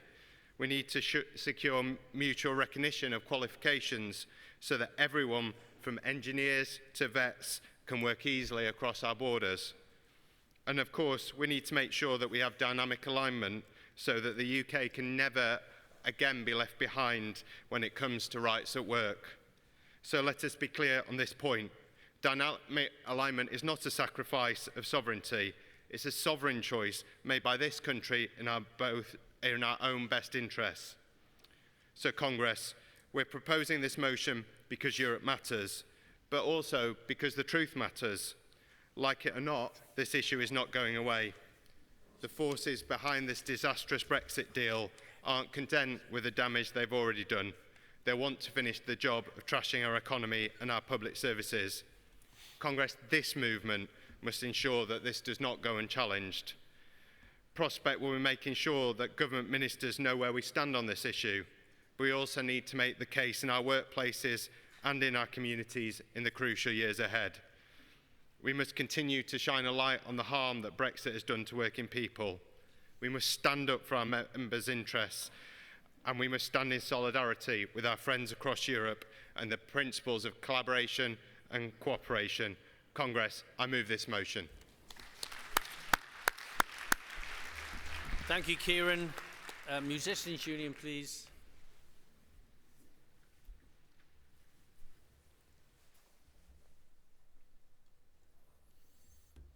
Thank you, President. Alice Anglis, Musicians Union. In 2019, I was not long out of my postgraduate course at one of the best music colleges in the world, wide-eyed and bushy-tailed, and beginning to build my career as a musician. I had been working on my craft since I was 7, and now the world was my oyster. At this time, the EU was the UK's largest live music market. It was worth 4 times as much as the US. This is a market that brings in enormous cultural, social, and financial benefit to the UK as a whole. And yet, just a few years later, we musicians, trying to engage with and participate in this market, are hamstrung by costly and overcomplicated documentation and fees, on top of rising costs across every area of our work. And it's not just the musicians themselves who are affected. Hauliers face challenges due to cabotage restrictions, and orchestras and other arts organisations are struggling with the regulations that guide their use of specialist own-account vehicles. These and other examples combine to lead us to a situation where a highly integrated relationship with the EU live music market, which had been crucial for supporting emerging British musicians, boosting our music exports, and facilitating cultural exchange, has been dramatically altered since I left college. According to the 2023 UK Music Survey, 82% of musicians said their earnings had decreased because of Brexit. Furthermore, 43% of respondents said that touring the EU was simply no longer viable. Countless opportunities to earn and to reach wider audiences have effectively vanished for almost half of the musicians surveyed. EU tours are now unsustainably expensive, filled with bureaucracy, and simply too much of a headache to attempt. Despite recognition of these problems by the UK government, the Labour Party's election pledge to remove the barriers for touring artists has so far failed to become manifest. Musicians, other creative workers, and the technical staff who support them can currently only work in an EU country for 90 days within each 180-day period. This limited time makes it difficult to turn a profit. We need standardization of the rules, which currently vary from country to country and in some cases from region to region within each country. We need improvements in the issuing processes and costs of carnets, cabotage, visas, and work permits. And we need a much greater appreciation of the tremendous value of their industry to the UK. Above all, rather than a patchwork of agreements and constantly changing limits and charges, we are calling on the government to negotiate a cultural accord, a side agreement to the EU-UK trade agreement, which facilitates the vital cultural exchange between the two markets. Otherwise, rather than the world being my oyster, my whole working world will soon only be that which can be navigated with my Oyster card. Congress, please support this motion. I second. Thank you, Alice. It's supported by UCU. I'm going to take equity in the discussion, so they can stand by. UCU, please. Maria Chandragani, UCU President, speaking in support of Composite 13. President, Congress. Our relationship with Europe has never been more important. The Trade and Cooperation Agreement review in 2025 will shape the future of our economy, our environment, our energy security, and crucially, the rights and opportunities of working people. Let's remember the facts. The EU remains our biggest trading partner, with 42% of UK exports and 45% of imports going to and from the European Union. UK exports to the European Union were worth 340 billion in 2023, vital both for jobs and growth. But this isn't just about trade, it's about education, research, and collaboration too. Before Brexit, Erasmus Plus supported 49,000 UK participants every year, bringing 243 million of European funding to our institutions. Students of Erasmus Plus were 23% less likely to be unemployed a year after graduation. Since leaving Erasmus Plus, opportunities for students, researchers, and creative workers have been slashed. That's why UCU strongly backs this composite to lobby for the UK to rejoin Erasmus Plus, because it enriches our campuses, our communities, and our 4 nations. This motion also commits us to promote the importance of UK-EU relations for the economy and society, push trade union priorities in the TCA review through the Domestic Advisory Group, work with the ETUC to oppose the far right and defend democracy. Congress, let's be clear. The future of jobs, rights, and education depends on international cooperation. This motion puts working people, students, and staff at the heart of this conversation. As the labour movement, our vision of education is that it should be international, promoting understanding and cooperation among countries. One of the best ways of achieving this is for young people to study in other countries as part of their education. I had the privilege of being an Erasmus Plus student, a privilege which strongly contributed to an academic career in the UK and to 35 years EU activism in the UK. Please support the composite. Let's fight to rebuild the bridges we need for a fairer, more open, and more connected future. Solidarity to Palestine. Thank you.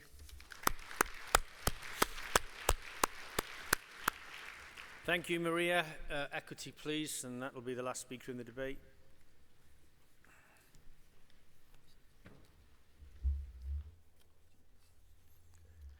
Nick Fletcher, Equity, speaking in strong support of this composite. First-time delegate, first-time speaker.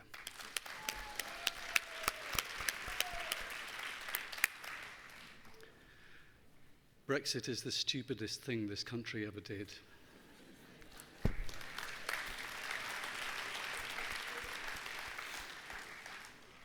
We didn't have to end up with the hard Brexit we're now stuck with, chronically damaging the livelihoods of this country's workers.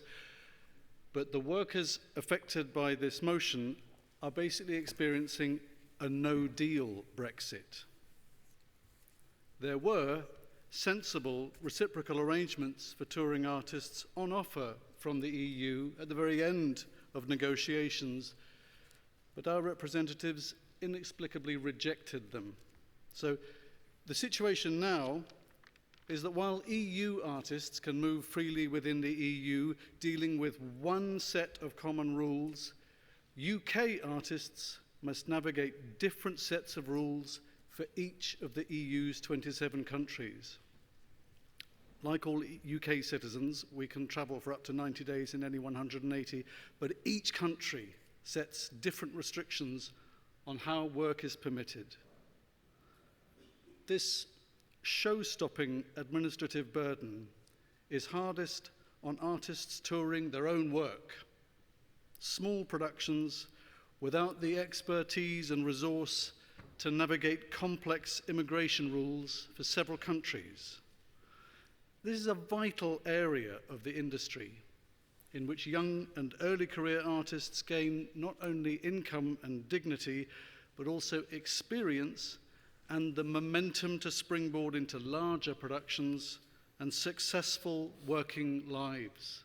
By the way, these kinds of productions already face crippling economic and funding conditions here in the UK, even though we know they are an essential pipeline for emerging talent and future economic growth.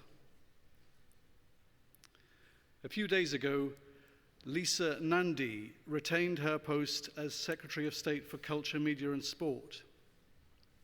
Back in May, we wrote to her in advance of the EU-UK summit to urge the government to reach a reciprocal touring arrangement for UK and EU artists. Since the summit, no new schemes have been announced, in spite of a joint statement that came after it affirming a commitment to support travel of touring artists. Come on, Ms. Nandy, time to deliver. The government has recognised the creative industry as a key growth sector. We contribute enormously to UK exports. Congress, we call on the government to stand by its commitment and take the Brexit brakes off UK artists. Solidarity. Thank you, Nick, and another great performance from a first-timer. Well done.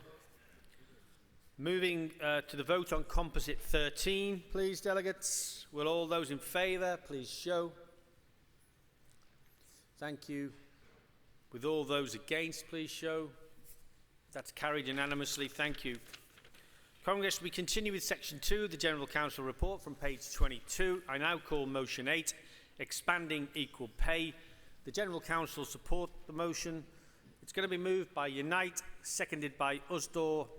I will take the NEU in the debate, but I won't take any others. Unite, please. Thank you. It's all right.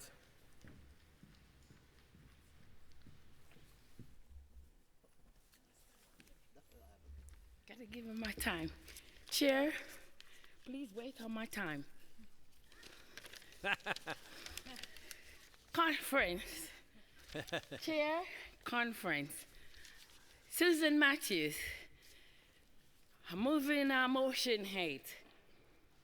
Congress. Moving motion 8 on behalf of Unite, the union. Congress. The government are calling employment right bills and their plans to make work pay. But at the moment in this time, it's falling significant short of addressing equal pay.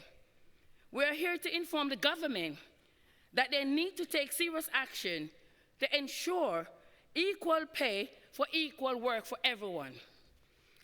As Malcolm X says, if you have no critics, you will likely have no success. So here's a message to the Labour Party. So we are here to challenge the government on behalf of all workers. We are here aware of the structural and persistent form of exploitation and discrimination towards women, Black, Asian, and ethnic minority, disability, individual, LGBT+, workers face throughout their career. Last year, the pay gap for disabled workers actually increased. We still see higher level of employment among disability workers. Underrepresented groups are more likely to be employed on 0 hours contract. Black, Asian, and ethnic minority workers face stagnating pay penalty compared to others. BAM and disabled workers are disproportionately in lower paid, insecure jobs, experience occupation segregation and discrimination.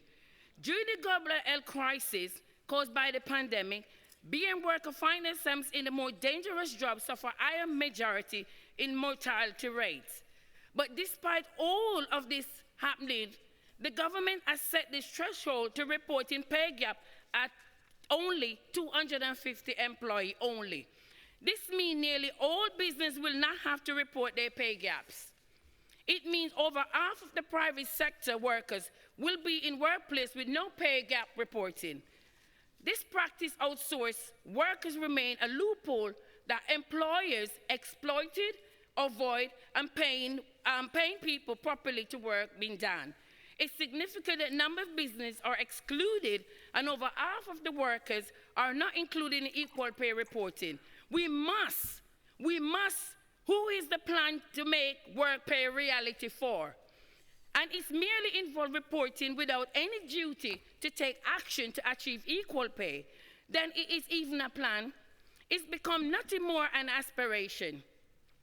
It has been 55 years since the first equal pay legislation had entered for women, and we're still having to demand equal pay. After all this time, we have a clear understanding of what works and what doesn't work. Women, BAM, disabled workers, are together majority population in this country. We deserve to have all forms of discrimination addressed with equal pay. So conference, please support the motion 8. But in the true forms of, I can't still have time, in the true forms of Jamaicans, as we say in Jamaican language, if you want good, your nose have to run. I'm here to tell the government, I cannot see if we can achieve any goal without equal pay, how we will work towards we achieving our goal.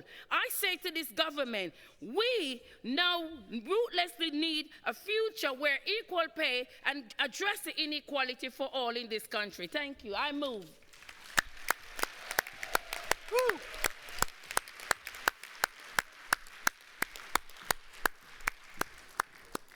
Thank you, Susan. Thank you, Susan. Usdo, please.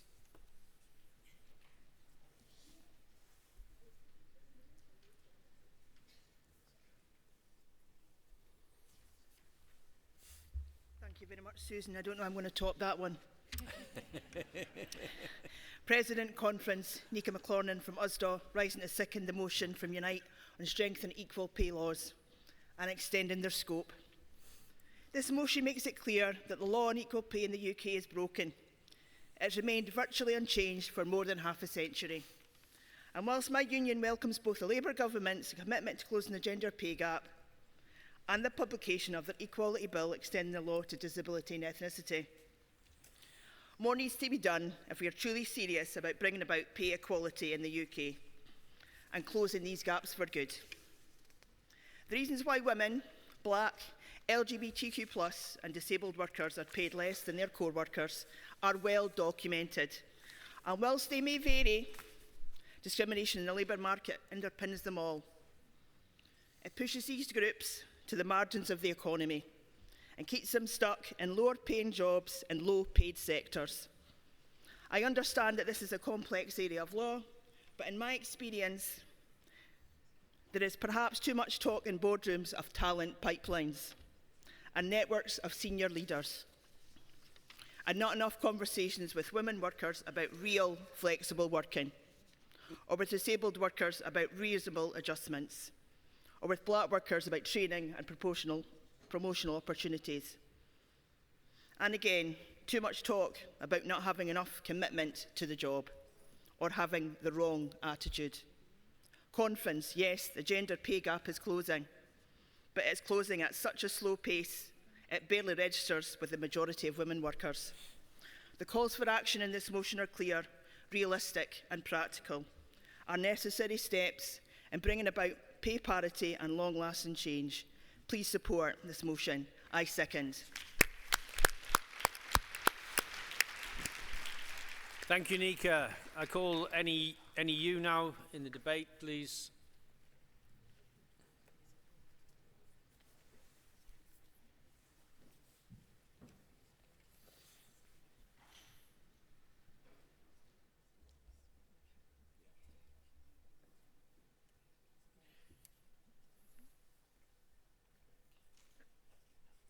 That was the scenic route. It's just a scenic route.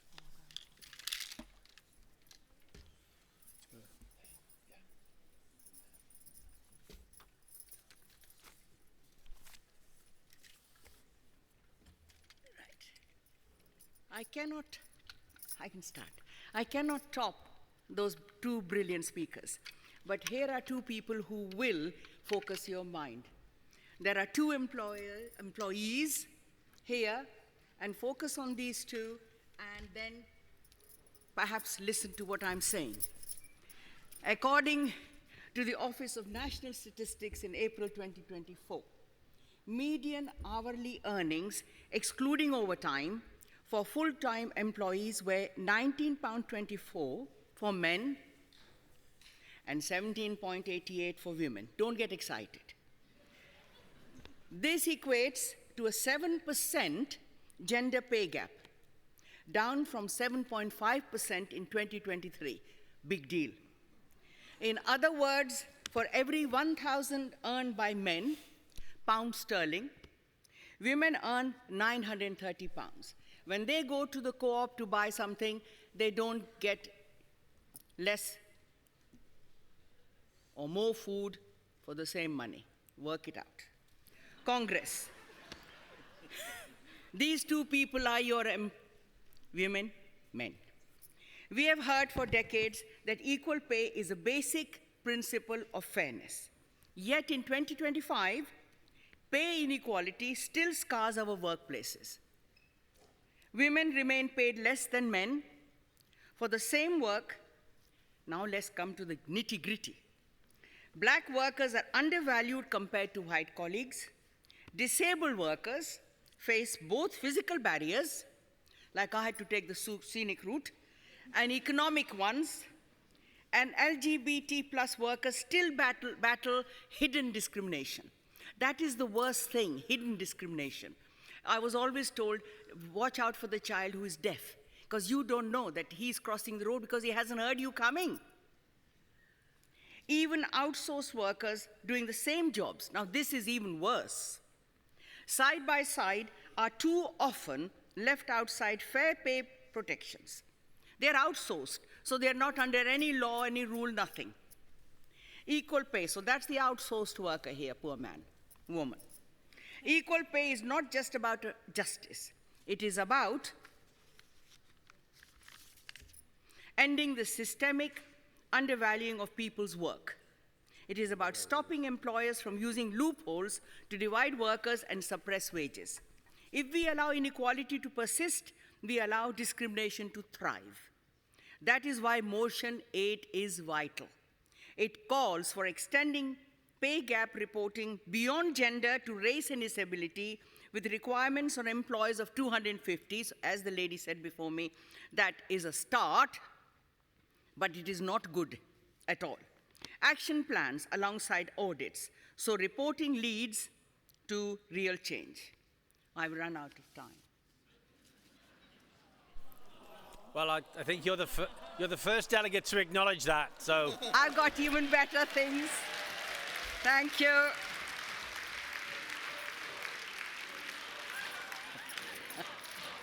Do you want the rest?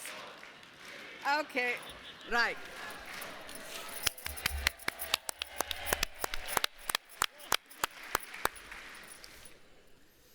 I speak as a teacher of 27 years, and I taught boys 11 to 19.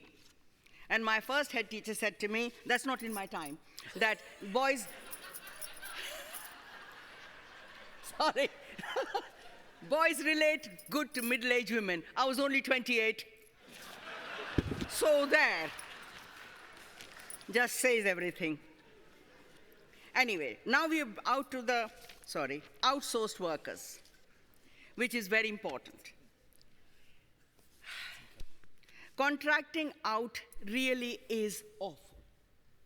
We must not allow that to happen. And especially I heard, because I was listening yesterday, that NHS out contracts and then they are safe.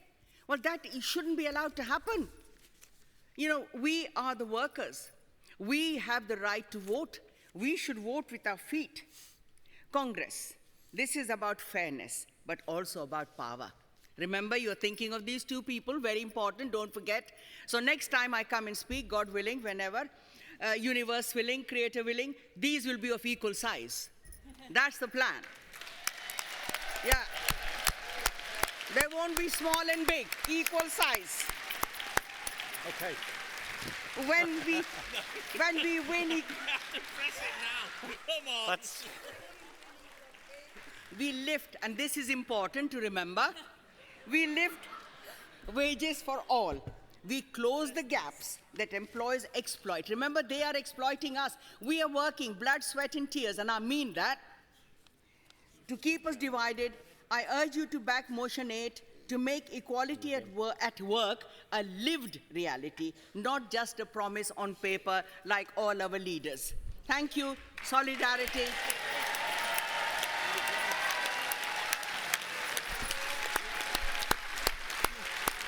Thank you, Rizwana. There you go. Standing ovation.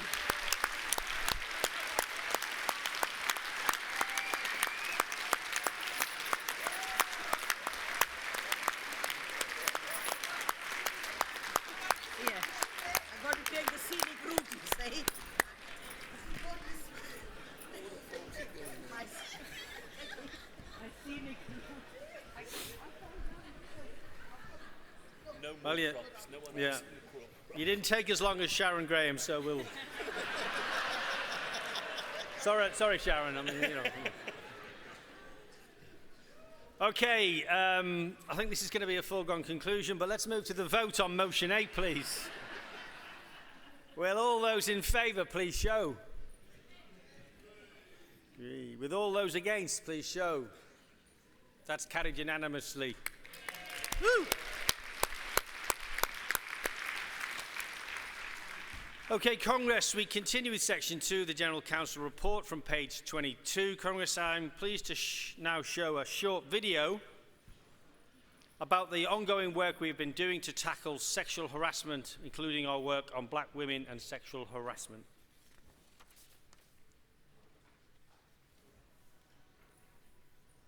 The Worker Protection Act is a new piece of legislation that came into effect in October 2024 that means that employers have to take proactive and preventative steps to make sure that their workers are safe in their workplace and are protected from sexual harassment.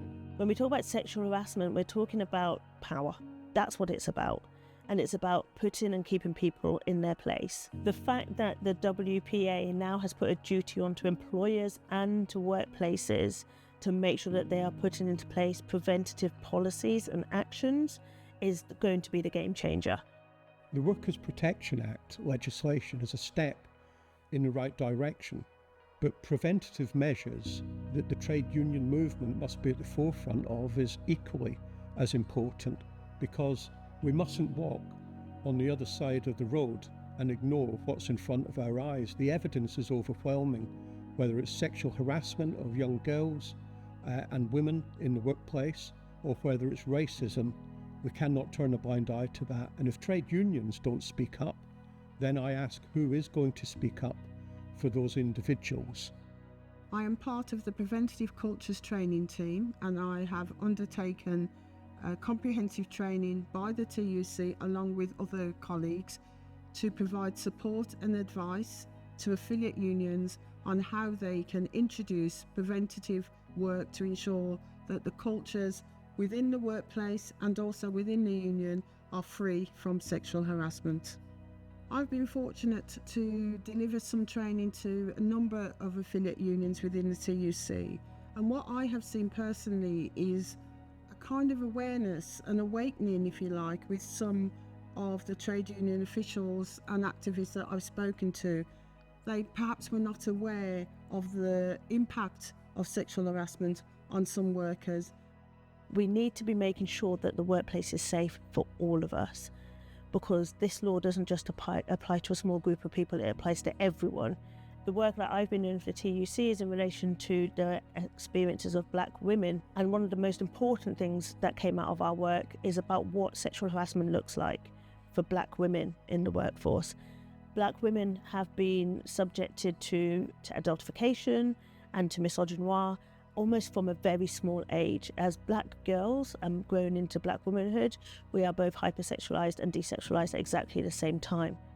Trade unions and stakeholders that we work with fought really hard for the Worker Protection Act because we know that sexual harassment is endemic across society and in workplaces. It's a massive responsibility for everyone. It's not just up to women to champion women in the workplace. It's also for people like me, as a man being a general secretary of a trade union, to speak up as well. It impacts your mind, your body and your soul. It makes you start to question yourself. It questions, what did I do to get that attention? Why does this always happen to me? But what we're actually seeing now that we're talking about it is that this is systemic. This is not just one person. This is across our whole community. And that is why we push for the Worker Protection Act, because it's not just about making sure that people are supported if they come forward. It's also about being proactive and actually thinking, how do I protect people and stop sexual harassment happening in the first place? And that's about culture change. And that's fundamentally what the Worker Protection Act is about. It is about trying to shift the culture. My hope is that the training will not only educate trade unions and affiliates, but also empower more women to understand and know their rights, can challenge it in the workplace, and also be involved within their union to ensure that other workers are protected and are educated and informed. So this work is crucial in all the trade unions and in all the workplaces, but also so that the community can start healing some of these historical incidences, because they live with us for pretty much our whole working life. And if we're not talking about it, then how else are we able to leave that behind?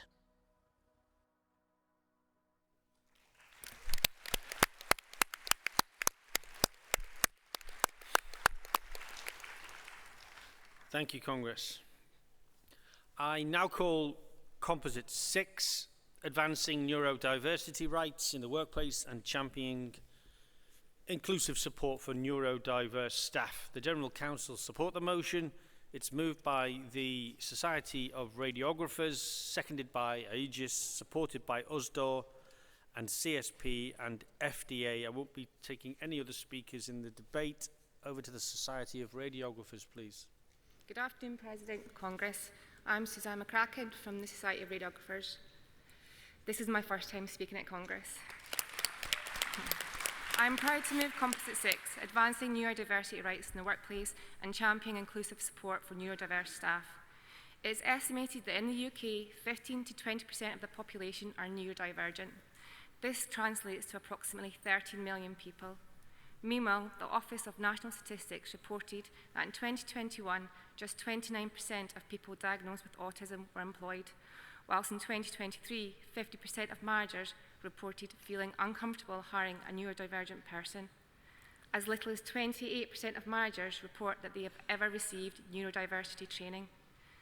These figures show how our current systems are actively excluding or restricting a significant number of individuals who either are struggling in our workforce or who are could significantly contribute within it if given the chance. Workplaces are often chaotic, reactive and overstressed environments. This reduces efficiency, is underproductive, and leads to poor customer support and service. Nowhere is this more obvious than the NHS. These environments can be immensely challenging for neurodiverse staff who struggle to function in the often loud, unpredictable, and chaotic spaces.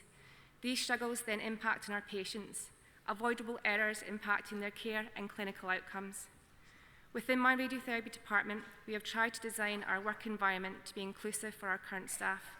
We offer flexible work arrangements, quiet spaces, and spaces with dim lighting. Team handovers have clear instructions as to what is expected to happen that day. For our patients, we have introduced a communications passport. This enables them to be able to give any department clear instructions as to what they need without having to go into detail every time as to what and why they need it.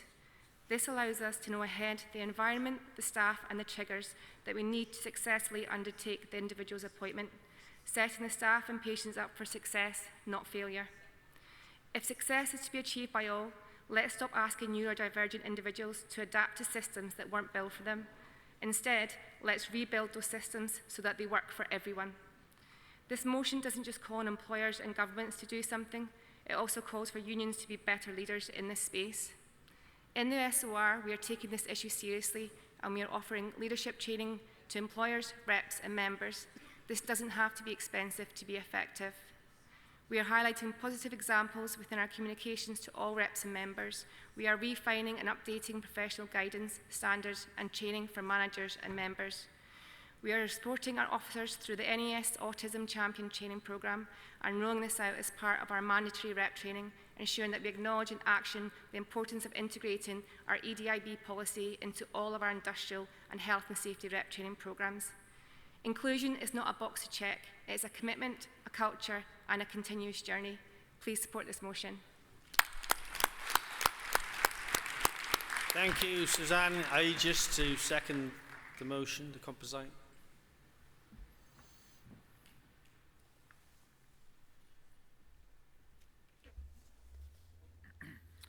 Thank you, President. Congress, Primate Aid, Aegis the Union, proud to support this motion. Across our movement, we recognise the growing number of neurodivergent workers, autistic colleagues, those of ADHD, dyslexia, dyspraxia, and more. Yet, despite the protections of the Equality Act, too many are still facing discrimination, inaccessible recruitment processes, inflexible approaches to hybrid working, and delays or refusals in reasonable adjustments. Our union Aegis, we've been running our own neurodiversity campaign this year, where through our reps and members, we've heard firsthand the barriers people face in the workplace, from interviews that test memory rather than ability, to rigid systems that fail to adapt, to workplaces where staff feel unsupported or even penalised for asking for help. We know that small, cost-effective changes like clearer communications, flexible systems, sensory-friendly environments, and consistent use of adjustment passports can transform lives. This is not just about compliance, it's about dignity, equality, and unlocking potential. Research shows inclusive workplaces reduce burnout, improve retention, and boost productivity. In health settings, inclusive practices don't just help staff, they lead to better outcomes and safer care for patients too. But we cannot rely on goodwill alone. We need stronger legislation. This motion calls for exactly that. Statutory timelines and enforceable rights to reasonable adjustments, because no worker should wait months or years for support. Mandatory training for employers, because awareness must translate into action. Accessible recruitment reform, because talent should not be locked out by bad process. Workforce reporting and a national neurodiversity strategy, so we can turn words into measurable change. And crucially, support for carers, apprenticeships for young people, and research grounded in lived experience, because this must be about whole lives, not just about ticking boxes. Congress, I also want to say this is a personal motion for me, because my son, who's just turned 18, is autistic, and he's, like all his peers, trying to find work, but everywhere he goes, the doors are closed, the barriers are put up. And he said to me recently, not for the first time, "Dad, why can I not live a normal life?" Like many here, I have seen the challenges faced by neurodivergent people in the workplace and in society. I have seen the stress, the frustration, but also the incredible strengths that shine when barriers are removed. That's why Aegis has put this issue at the heart of our campaigning, and we are determined to push it forward here today. This is our chance to ensure that neurodivergent workers are not an afterthought, but fully included in the rights and protections of our movement. On behalf of Aegis, I urge you all to support this motion and to stand together for equality, dignity and opportunity for all workers. Please support. Thank you. Thank you, Brian. Usdor, please.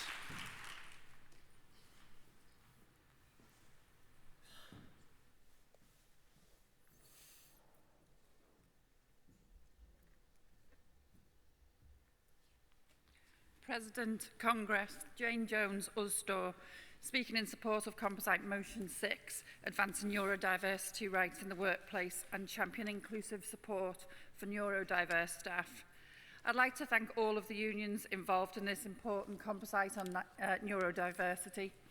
And I'd like to pay tribute to the work that has already been done by union reps in workplaces up and down the country every day to bring the aims of this composite to life. In my union, this is an issue that has risen to the top of the agenda in recent years. Usdor's flagship national campaign, our Supporting Parents and Carers campaign, has shone the spotlight on neurodiversity. It was the theme of our National Day of Action in June this year. Campaign activity was organised in over 1,000 workplaces, highlighting the fact that neurodiverse members have the right to be supported at work, that their contribution to the workplace should be celebrated, and that parents and carers of neurodiverse people should have the support that they need at work too. Thanks to the hard work of our reps, this message reached tens of thousands of members in the workplace and beyond. The campaign delivered concrete outcomes, encouraging members to speak to their Usdor rep sooner rather than later, raising awareness of rights at work, helping to build union organisation and visibility, and crucially, positively influencing workplace cultures. And we know that this culture change is desperately needed. Our own research showed that gaps in understanding for managers when it comes to hidden disabilities in general, and when it comes to neurodiversity in particular. Clearly, there is an urgent need for better training, for better policies, and for better understanding. Congress, unions are already doing great work in this area, work that has been informed and led by our members and their lived experiences. But there's much more we can do. Sharing best practice, working together, lobbying the government and pushing the employers to act and to end harassment, to end discrimination and make workplaces truly inclusive.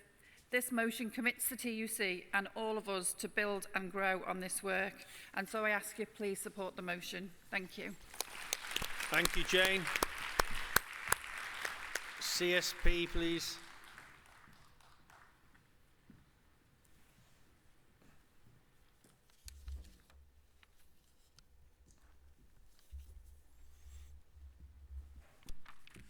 President, Congress, good afternoon. Bruna Skeg, Charter Society of Physiotherapists. I'm also neurodivergent and a parent of neurodivergent children, so I know both personally and professionally how vital it is that workplace understand and value neurodiversity people. Around 20% of the UK population is a neurodivergent, and that includes ADHD, autism, dyslexia, and dyspraxia, and others. Congress, neurodiversity should be celebrated. It brings creativity, insight, problem-solving skills that enrich workplace and culture. Evidence shows clearly employers who embrace neurodiversity hiring see higher productivity and a greater engagement.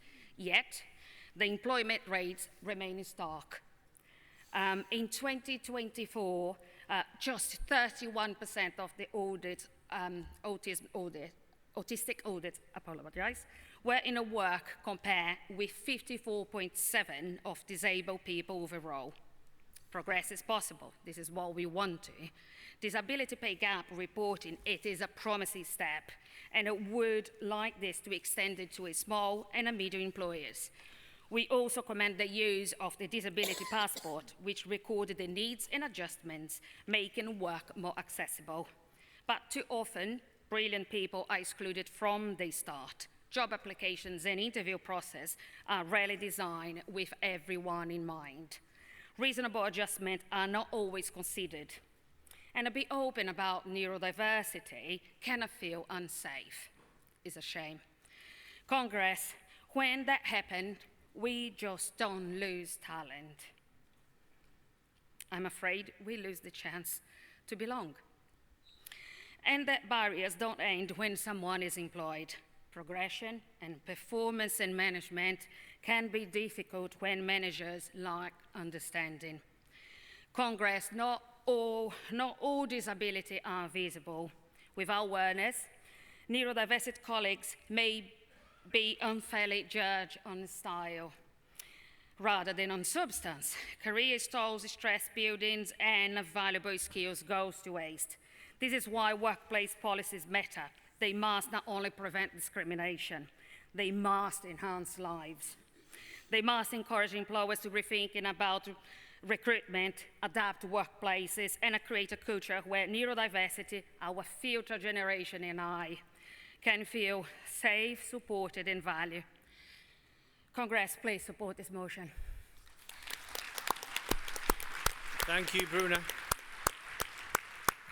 FDA, please.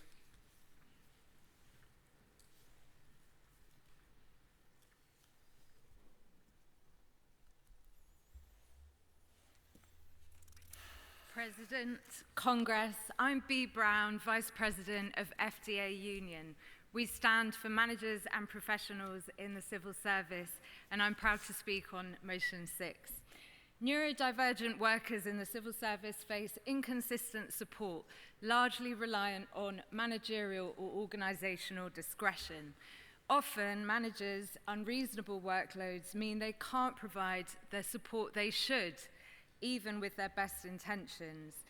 Sometimes managers lack the training to understand the daily realities of neurodivergent team members. Civil service departments may talk a good game on diversity, but the gaps on the ground are obvious. Giving 2 examples, this means, first, hybrid working, which can offer the flexibility that neurodivergent colleagues need to do their best work, is imposed inflexibly. And yet our research at FDA shows that a one-size-fits-all blanket return to office mandate fails to improve productivity. Over 60% of our members have said that an enforced return to the office has no meaningful impact on either their collaboration or productivity. Arbitrary mandates from ministers damage trust in leadership. Whipping up media noise on office-shy civil servants get in all our way, but in particular, they hide the daily challenges faced by neurodiverse staff because our workplaces don't promote their health. Inflexibility is counterproductive. Unaddressed, it prevents meaningful participation from colleagues facing discrimination due to their conditions. Second, access to reasonable adjustment passports is inconsistent. Again, we know our members need fair and timely access to reasonable adjustments, and this requires ensuring employers understand their legal duty to provide these for disabled neurodivergent workers. Our member surveys show that implementation of these passports, crucial for well-being, is too slow. I saw it with a member of my team whose ADHD was aggravated and anxiety flared up because she couldn't get the transfer she needed between departments. So again, inflexibility and inconsistency harms and fails our neurodivergent colleagues. A discretionary system that depends on managers developing inclusive practice doesn't provide the certainty and care that allows our colleagues to flourish in our collective benefit. And that's why we as FDA believe in co-design that involves and learns from the experience of these colleagues, because we cannot speak of inclusivity when lacking involvement, and we cannot speak of diversity without design centering their lived experience. So let's create the workplaces our neurodivergent colleagues deserve together. and make the protections already envisioned in the Equality Act 2010 real. Congress, please support. Thank you, Bea. Okay, moving to the vote on Composite 6, please. Will all those in favour please show? Thank you. Will all those against please show? Thank you. That's carried unanimously. I now call motion 25, paid work time for nursing parents. The General Council support the motion. It will be moved by the Royal College of Podiatry and seconded by RCM. I don't have any other speakers, so over to the RCOP, please. President, Congress, Lauren Thompson for proudly moving motion 25 for the Royal College of Podiatry. Congress, we are here today to speak for parents who are often overlooked in the workplace, nursing parents. Right now, in England and Wales, the NHS provides facilities for breastfeeding or chest feeding in work time. But here's the catch. Some employers refuse to pay parents for the actual time spent feeding their child. So on one hand, they acknowledge the need, and they even provide the space. But on the other hand, they send a message loud and clear. Your time isn't worth anything if you're caring for your child. Imagine that. A parent feeding their baby, devalued and stripped of pay for giving a growing child the nutrients and food that they need for healthy development. Congress, we know that nursing and feeding are not optional luxuries. They are essential for acts of care, for health, for bonding, for life itself. And when a parent steps out to feed their child during the working day, they should not be made to choose between their baby's needs and their pay packet. Let's look at some of the facts. Direct chest feeding provides more beneficial bacteria than pumping alone. It helps develop the child's jaw and palate, and most importantly, it provides a bonding between the parent and child, a critical aspect of development. Most organisations allow breaks for expressing milk in private, but the simple act of feeding a child directly is often too excluded. They may have been told that there is room where they can nurse or express, but then when they use it, their wages are docked, and they're made to feel guilty, or they're told to make up the time. Congress, what message does that send? It says, you can be a worker, you can be a parent, but you don't dare be both.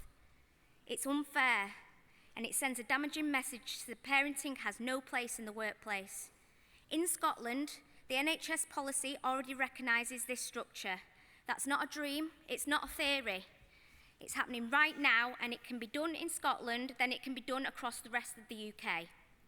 Scotland has provided us with a starting block, proof that supporting nursing parents is both practical and achievable.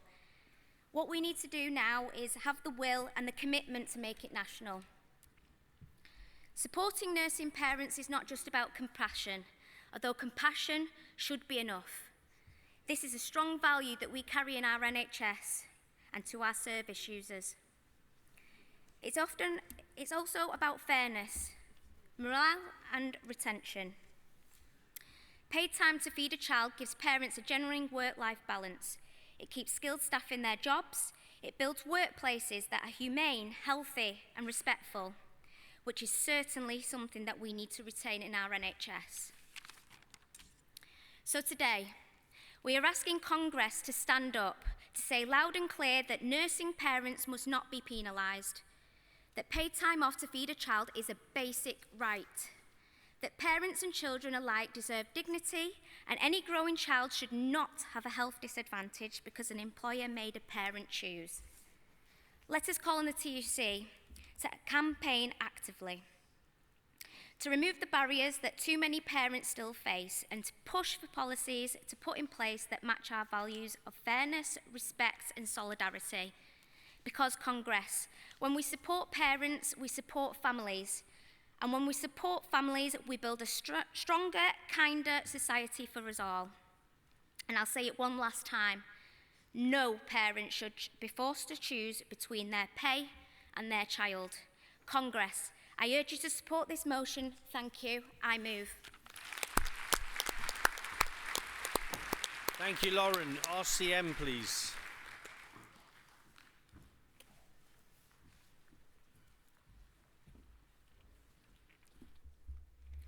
President, Congress, Chrissy Walsh, Royal College of Midwives, seconded motion 25 on paid working time for nursing parents.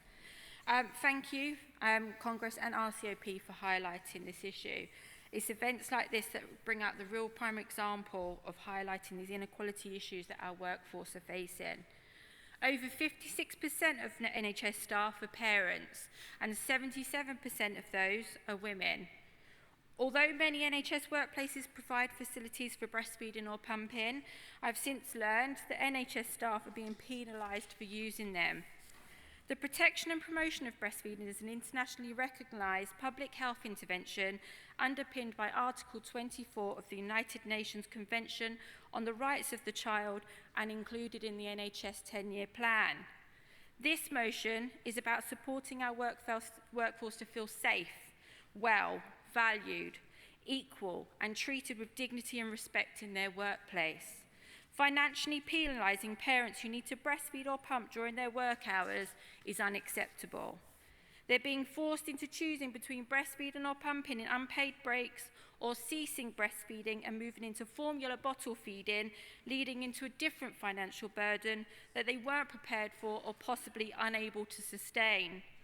Penalising nursing parents can have detrimental effects to their physical and mental well-being. Working with breasts that are full, heavy, engorged is agony. You can feel nauseous, overheated, have a headache.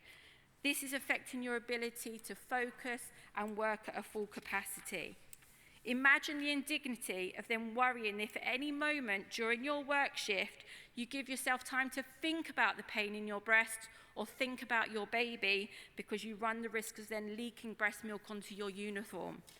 If nursing parents aren't fully supported to look after their breast health during their work hours, they face the increased risks of mastitis, hospital admission, antibiotic treatment, and time off work sick. If their milk supplies are negatively impacted, their mental health can be affected with conditions such as breastfeeding grief, as well as the indignity of continuing to work in the place that put them in this position. The likelihood is every single one of you has come into contact with a woman in this position. You, your mother, wife, partner, daughter, sister, friend, colleague, healthcare worker or union member. The International Labour Organization states lack of workplace support is one of the reasons women stop breastfeeding. With the current staffing crisis we have in midwifery and other NHS sectors, the NHS needs to do more to support our current and future employees. There needs to be full committed investment from the UK government to support breastfeeding and policies in place to support our breastfeeding and parent workforce. Forcing our colleagues to choose between breastfeeding or the wages should not be allowed to continue. Please support this motion. Thank you, Chrissy. I don't have any other speakers indicated, so I'm going to move to the vote on motion 25. With all those in favour, please show. Thank you. Will all those against please show? That's carried unanimously. Thank you, Congress. I now call motion 7. Supreme Court ruling, active support for trans and non-binary workers. The General Council support the motion. It will be moved by the GMB on behalf of the TUC LGBT+ conference, seconded by CWU. I have a long list of speaker requests, but I'm going to take Equity, ASLEF, FBU, Unite, Unison, NASU, WT. Please stand by to speak in the debate. Over to you, Barbara. Thank you. President, Congress, comrades, friends. Barbara Plant, GMB President, truly proud to be moving motion 7. I do this in the knowledge that as a cis woman, I lack the lived experience of these struggles, but I am a firm ally of the transgender, non-binary and gender diverse communities. My own union has taken these issues seriously. We have listened to our members' voices. We have worked to evolve policies that secure dignity and respect for all. At GMB's recent Congress, we invited Victoria MacLeod, the UK's first transgender judge, as one of our keynote speakers. From her, we heard firsthand how unsafe and unwelcoming our society has become. We live in an age of heightened tensions, of renewed legal restrictions upon the individual, and of increasingly violent and extremist positions. This motion seeks to challenge and address this climate of hatred and fear. It seeks to reinstate the case for dignity, respect, equality, inclusion, and for the recognition and restoration of fundamental human rights. For transgender rights are fundamental human rights. These values are the core values upon which our entire movement has been built. An injury to one in our movement is an injury to all, and transgender, non-binary and gender diverse workers are entitled to live their lives, find self-expression and go to work and access public spaces free from any form of prejudice, discrimination or harassment. It is not much to ask, but appears to be the simple thing that is so very hard to achieve. It has been made even worse by the Supreme Court ruling of 16th of April this year, which flies in the face of the judgment and advice of the European Court of Human Rights. The interim guide presented to Parliament is deeply flawed. The EHRC has refused to make public the evidence upon which the new guidance has been based. Transgender voices were silenced, and lived experiences went unacknowledged. As a result, the proposed code has every hallmark of being ill-considered, rushed, and far from being coherent or impartial. Of course, there is a solution to this. Parliament does not have to accept a poorly written and divisive report. The government can simply ignore it and move to update and improve the existing provisions within the 2004 Gender Recognition Act and the 2010 Equality Act. This would also reflect the best practice of many of our European neighbours who have adopted the social model of self-identification, which avoids the pitfalls of arguing over biology. The TUC is uniquely placed to influence and campaign for these changes. It has a strong democratic mandate from successive Congress motions in this area, passed since 2018. We have to make sure that those good policies are implemented, influencing politicians, as well as initiating dialogue in our workplaces. This builds allyship, bridges division, and forges unity. We need to ensure that trans voices are heard, rather than being silenced or scorned, and that they are put at the forefront of parliamentary process and organising campaigns. The message from this TUC Congress should be loud and clear. Trans workers are our members. They have stood beside us in our struggles.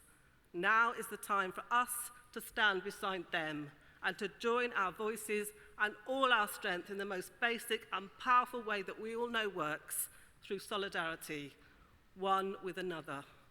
Congress, I urge you to support this motion. I move. Thank you, Barbara. Call CWU to second the motion.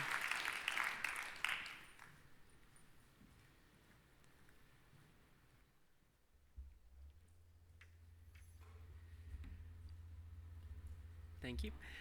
Chair, Conference, Moira Cahill, standing on behalf of the CWU to second motion 7. Conference, unless you've been living under a rock for the last 6 months, you'll probably have heard of the Supreme Court ruling in support of For Women Scotland. And if you've got any close trans and non-binary friends or co-workers, you'll almost certainly know how much this draft EHRC guidance is affecting them. Conference, I'd like to talk about how preposterous some of this EHRC guidance actually is. It's actually suggesting that businesses and organisations ask service users to supply their birth certificate to access bathrooms. I mean, I don't know a single person who's walking around with their birth certificate handy. This is going to lead to businesses guessing what bathrooms people need to use.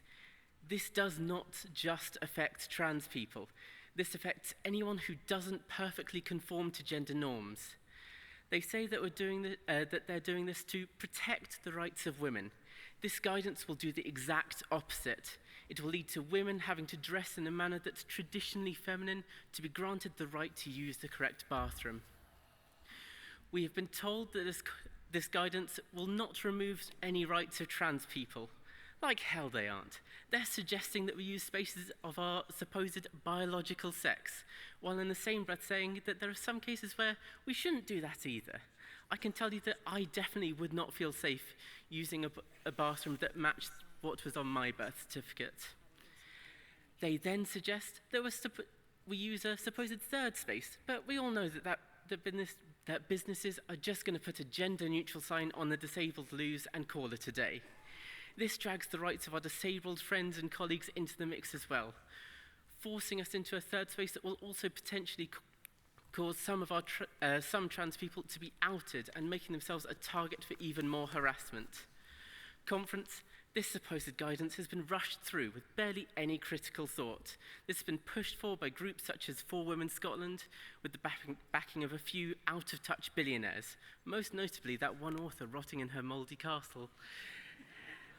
They are attempting to take away our right to privacy and trying to exclude us from public life and spaces. They ask the public for their opinion, not on the rules that they're planning to impose, but on how they should phrase these rules to make it clear that we are to be excluded. When the government is asked about this, we get a canned response, as you've probably seen today. We're offered a ban on trans conversion therapy like a carrot to keep us happy. This has been on the cards for like 8 years, but where the hell is it? Conference, we must oppose their attempt to force traditional gender stereotypes onto us. We must double down on our campaigning in support of trans and non-binary people. We must combat the rhetoric where trans rights are at odds with women's rights. Conference, I second.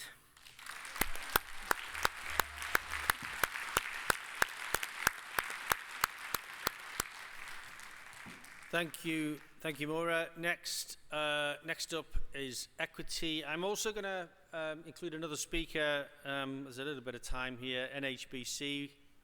So I'm going to take equity now, ASLEF, FBU, Unite, Unison, NAS, UWT, and NHBC. Thank you. Good afternoon, Congress. Jackie Clune, Equity, first time at Congress, first time speaking. Thank you for allowing me to speak on this. I'm a cis woman too and an ally. The day the Supreme Court judgment was handed down, Equity responded in unequivocal terms that this decision will put our trans members at risk in their workplaces and in their ability to live full and free lives. The Equality and Human Rights Commission put out an interim guidance shortly after the judgment, which Equity responded to with great concern.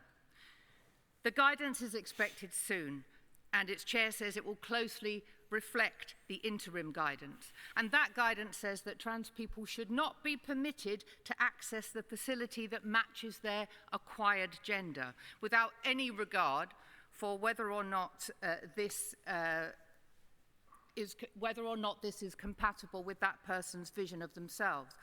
It offers a range of guidance on how employers can exclude a trans person, ask invasive questions about their birth sex, without considering how this breach will affect trans people's rights and their dignity. If trans people cannot use facilities that match their identity, nor can they use the facilities of their birth sex, where are they supposed to go? I'm an actor, and earlier this year, I was lucky enough to be in a play by trans writer Chris Bush.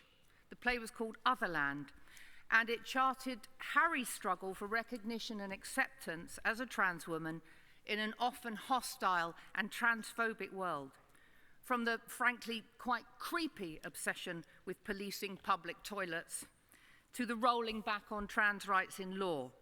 The second half of the play takes place in a mythical land run by cis women, which is surrounded by an ocean full of sea creatures who represent all the others. Harry is one of these others and is making her case for acceptance. I think the parallel with those others arriving in small boats is not accidental. the trans community and asylum seekers are the latest scapegoats and smokescreens for right-wing organising. I'd like to end with a short speech from the play. It's towards the end, when Harry has crawled back from the sea onto dry land and is making her case for acceptance. I think it speaks directly to the heart of what makes trade union support of trans workers so important. It must seem strange, I know, to claim that my home is somewhere I've never been. I wasn't born here. I can't deny it, however much I might wish it were otherwise. I didn't grow up here. It isn't in my blood in the same way that it's in yours. I will never know, and maybe never fully understand the joys and trials of being raised, sorry, tiny font, of being raised on these shores, on any shore. I have so much to learn, but this is still my home. I do believe that. How can I know? How did I know what was waiting once I left the water? The truth is, I've always known. I've been searching for you, friends, long before I had any conception of where to look. And it's ridiculous, yes, to risk so much, to change so much, to travel so far with no proof of your destination, but I have always known. A baby has no word for hunger, but it feels hunger all the same. It can't articulate its need or pinpoint the source of its distress, but that only makes the hunger more intense, more confusing, more difficult to bear. Because how can you solve a problem when you have no language to describe it? This is my home. I am the prodigal, primordial daughter, freshly spat out from the sulphurous sea, and for so long I didn't understand where my hunger came from. Nothing else around me seemed unsatisfied. I wasn't sick, I wasn't wounded.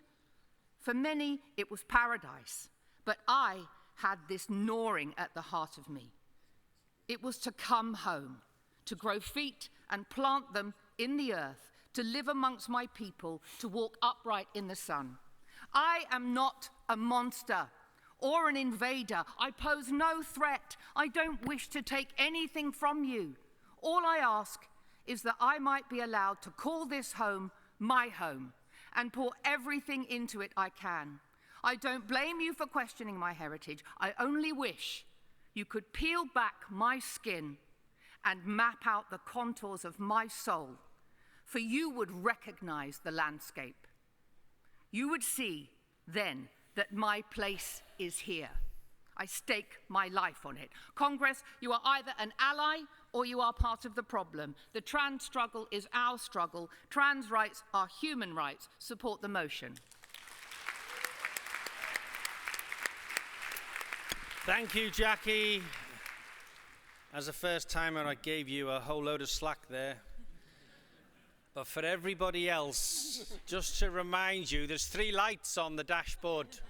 When it goes red, off. Okay, thanks, Jackie. All right, Aslef, I think it's going to be Mick, is it? Mick, come on. Thank you. Thank you, President. Thank you, Congress. Aslef proudly standing with our transgender and non-binary sisters and brothers, proud to be supporting this motion. Aslef's a long, proud history of championing the rights of our trans and non-binary members, as well as the wider communities. We have policy which supports the right to self-identity, acknowledges gender recognition certificates, and demands reform of the Gender Recognition Act to make it less bureaucratic. So what we see within this legislation, that it is regressive at worst and spiteful at its heart, and it needs to be changed. And if we look at the actual item 7, we have had 7 years of creating robust policy at every Congress on these topics. Are we now saying we don't support our own policies? Are we now saying we don't believe in what we've said? Are we now saying we don't believe in who we stand with and who we stand for? Are we now saying we don't truly believe about equality for everybody? Are we truly saying that we want to segregate and castigate people? Are we truly saying that we want to put the logistics that don't actually work within this Act into our employment and have our reps putting themselves against themselves on something that logistically doesn't operate and doesn't work and is morally regrettable and wrong. It also says within number 7, we note since the Supreme Court ruling there's been a surge of transphobic hate promoted by the far right for political advantage. The rise of the far right hate against LGBT plus people, including trans people, as well as migrants, women and all minority groups is dangerous and a threat to trade union values. If we believe that, we have to support this motion. If we truly believe that's what we stand for, there can be no doubt about what we do. But let's just look at some real facts rather than a policy that, if Bridget, who was here earlier today, doesn't put to Parliament, we'll get no scrutiny of. That could be that mismatched and unaligned legal document that all of a sudden we have to work to and doesn't work. The ONS data tells us, the 2021 census, that 5% of the population, 0.5%, I apologise, is identified as trans and non-binary. But what it also tells us, the studies are that trans hate incidents have gone up by 10%. We see people out there who feel that they can target anybody they want to. But more recent research, published by Transactional on the 28th of August, a community living in fear, found that the following Supreme ruling trans and non-binary people tell how they now feel fear losing their job. They are suffering panic attacks and in many instances are afraid to now leave their home. They're going back into stealth and in some instances giving up transitioning. After years of living peaceably in their local community, they're contemplating self-harm or even suicide. And some are even planning to leave the UK. Comrades, colleagues, let's support every worker. Let's support this motion. Thank you.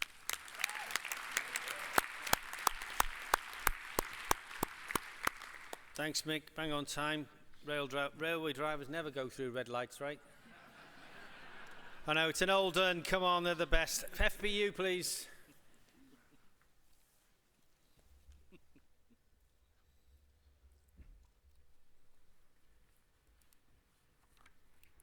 Chair, Conference, Maria Buck, Fire Brigade Union.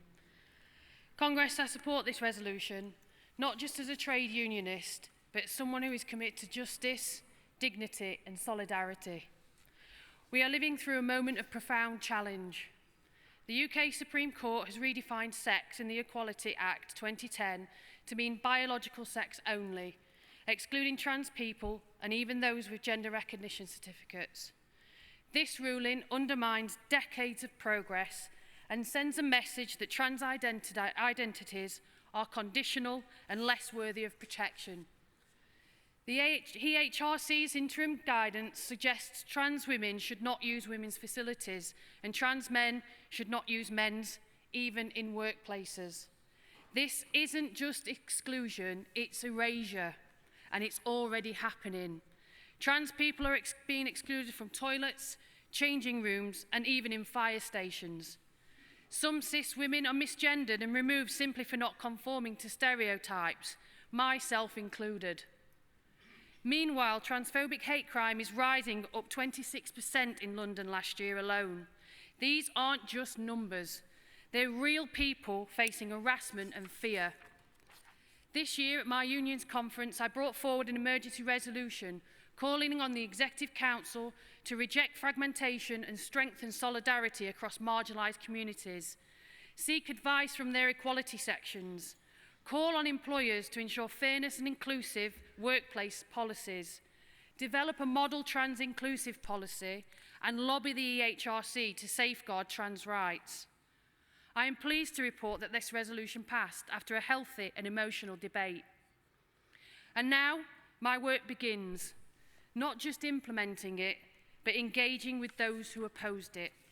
Because we must work together to protect all our members, especially the most vulnerable.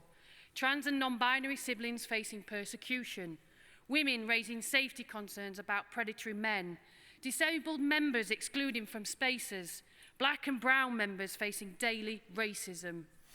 Culture reviews across the UK Fire Service has exposed bullying and harassment. Gender identities play a role in this dynamic.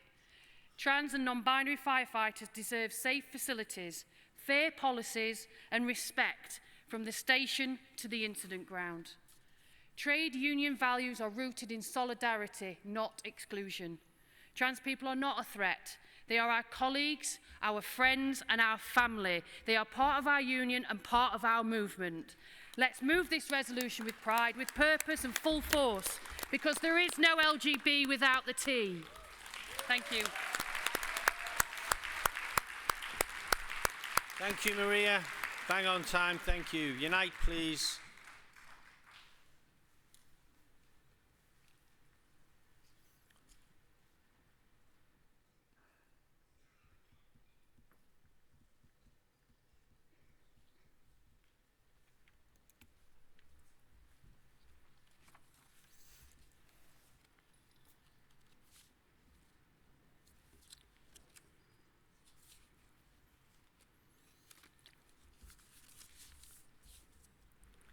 President, Congress, Leslie Mansell, speaking in support of Motion 7 for Unite the Union.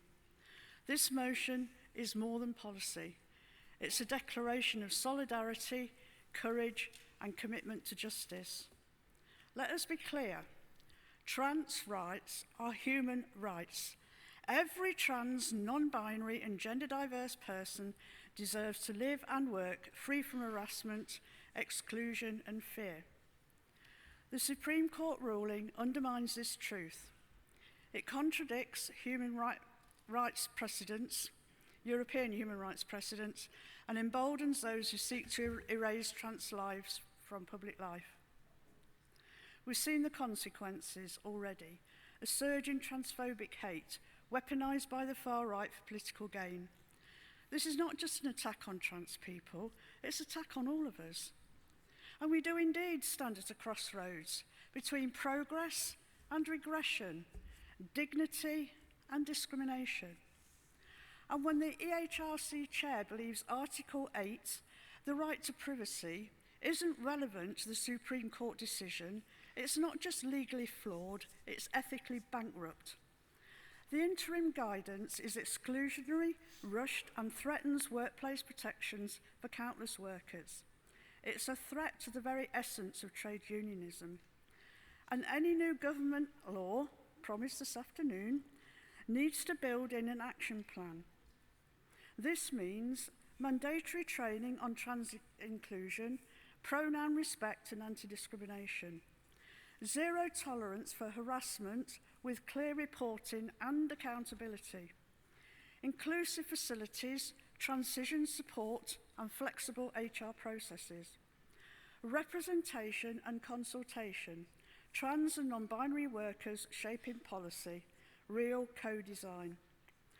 Visible leadership. Senior staff affirming support and modelling inclusive behaviour. Regular audits to ensure policies are effective and workers feel safe, seen and supported. Unions must move forward, not defensively but boldly, with a social model of LGBT plus equality that uplifts our entire community. We will not be silent, we will not be complicit, we will not be cowed.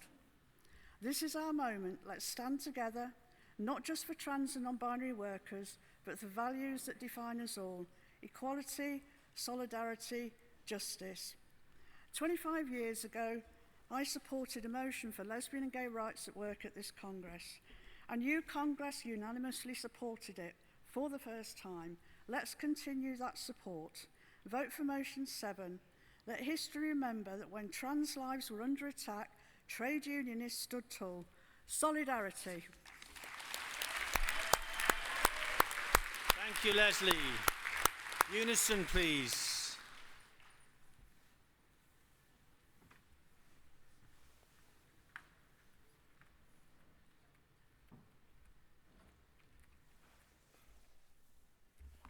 President, Congress, Jenny Black from Unison.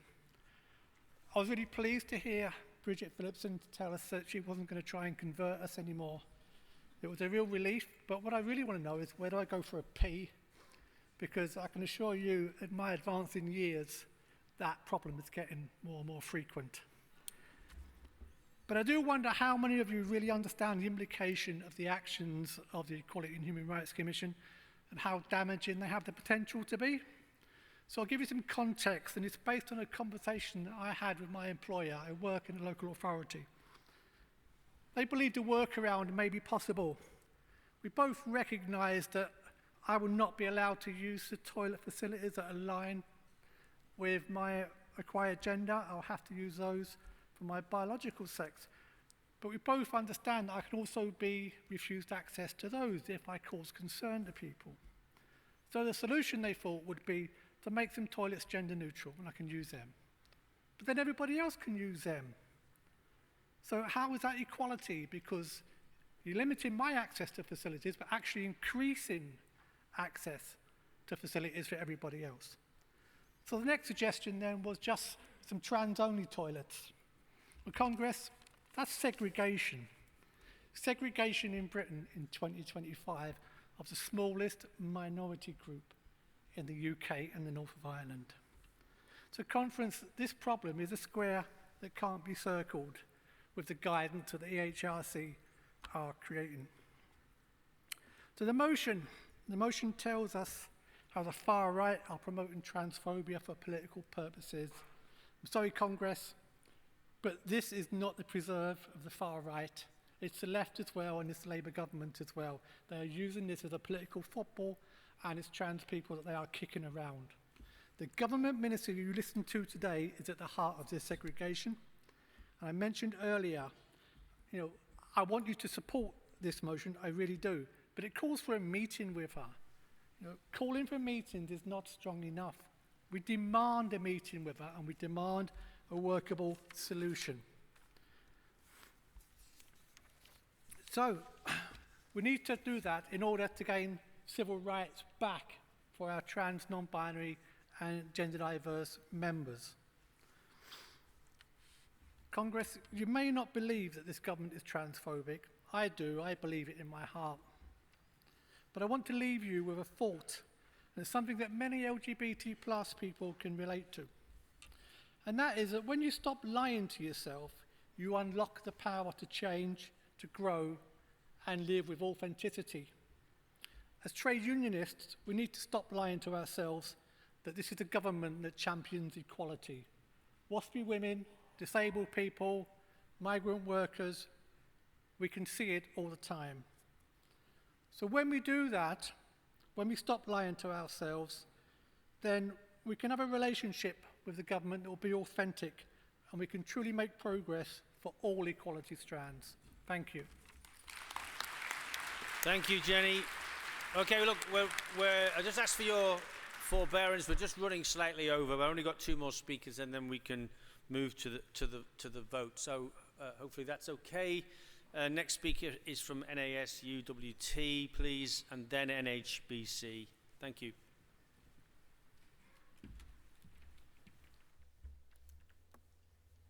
Chair, Congress, Rob Tolman, NASUWT, the Teachers Union, first-time delegate and first-time speaker. The motion title refers to the Supreme Court ruling, but while the lawyers fight that out of the European Court of Human Rights, I want to focus on the fallout from it. Our annual conference took place a few days after the ruling, and I was very proud when we unanimously passed an emergency motion supporting trans and non-binary teachers, calling on employers not to overinterpret the ruling in a reactionary way. So, like so many of us, I was genuinely shocked when this is exactly what our government and the EHRC, a body supposed to protect human rights, did when suddenly talking about toilets. How did we get to this? Why are there so many workers in the country terrified of being targeted, ridiculed, and attacked for no other crime than just being themselves and wanting to pee? Now, as you can probably tell by looking at me, I have a vested interest in this motion. Along with one of my colleagues, Beck, I fall under the non-binary umbrella. There are probably some among you looking at me and thinking, I don't get it, I don't understand it. But here's the thing, you don't have to. We're not asking you to.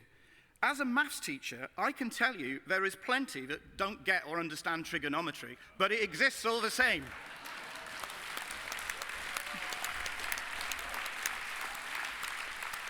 Apparently, it's not an infringement on free speech when pensioners are carted off for peacefully holding cardboard placards, but it is an infringement when someone is arrested for calling for trans women to be physically attacked. Trans, we are told, are predatory. We're mentally ill. Labels that many colleagues will know only too well reflect on language used in the dark days of Section 28. And just like that rhetoric 40 years ago, the guidance is already affecting real people in the workplace. NASUWT is currently supporting a trans male teacher who, despite colleagues, pupils, parents unaware he's trans, has been told by the employer that he now has to use the female toilet, effectively outing himself to satisfy a political agenda. This blatant abuse of right to privacy is happening because the far right has jumped onto concerns about trans people and amplified them into fear and hatred, and our government, for whatever reason, is playing into their hands. I want to be clear, it is not necessarily transphobic to have questions or experience discomfort over trans issues, but in a free and fair democracy, we do not legislate for discomfort.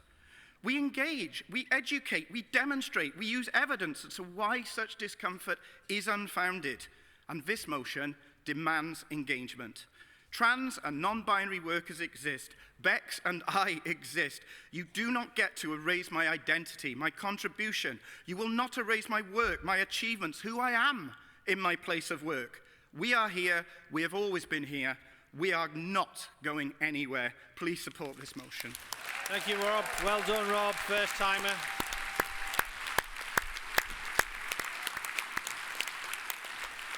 I now call the final speaker in the debate. NHBC, please.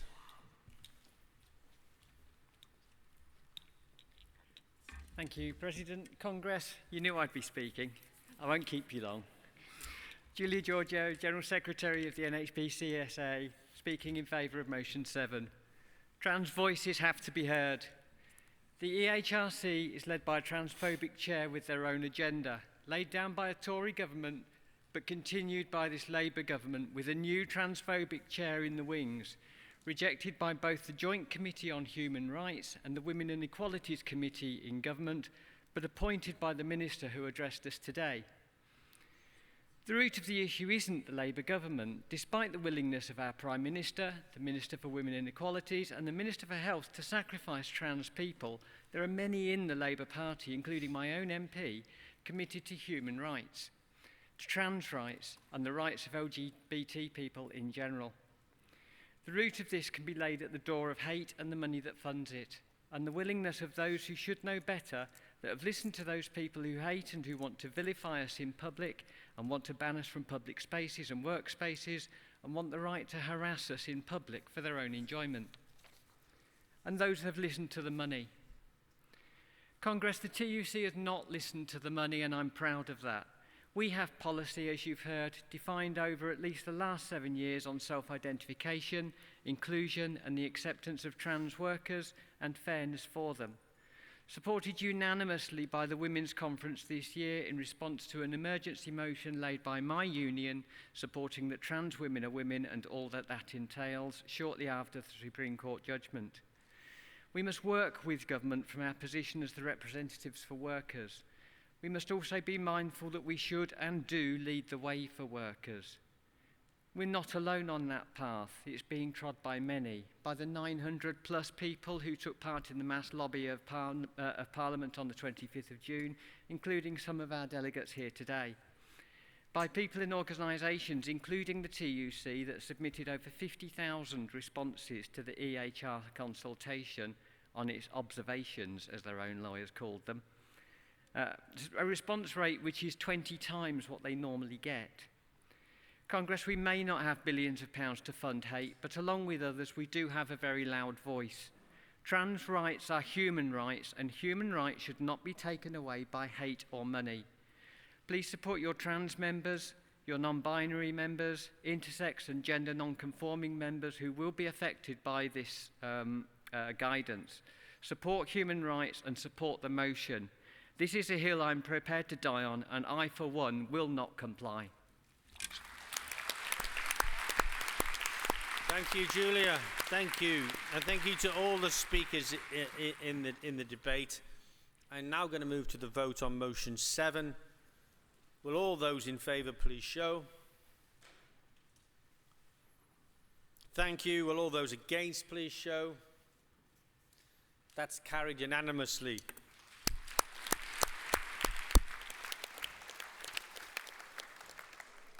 May I remind delegates that there are various meetings taking place this evening. Details of all meetings can be found in page 24 of the Congress Guide. Please check the TUC website for the latest updates on fringe listings. Congress is now adjourned until 9:30 till tomorrow morning. Enjoy Brighton. Thank you.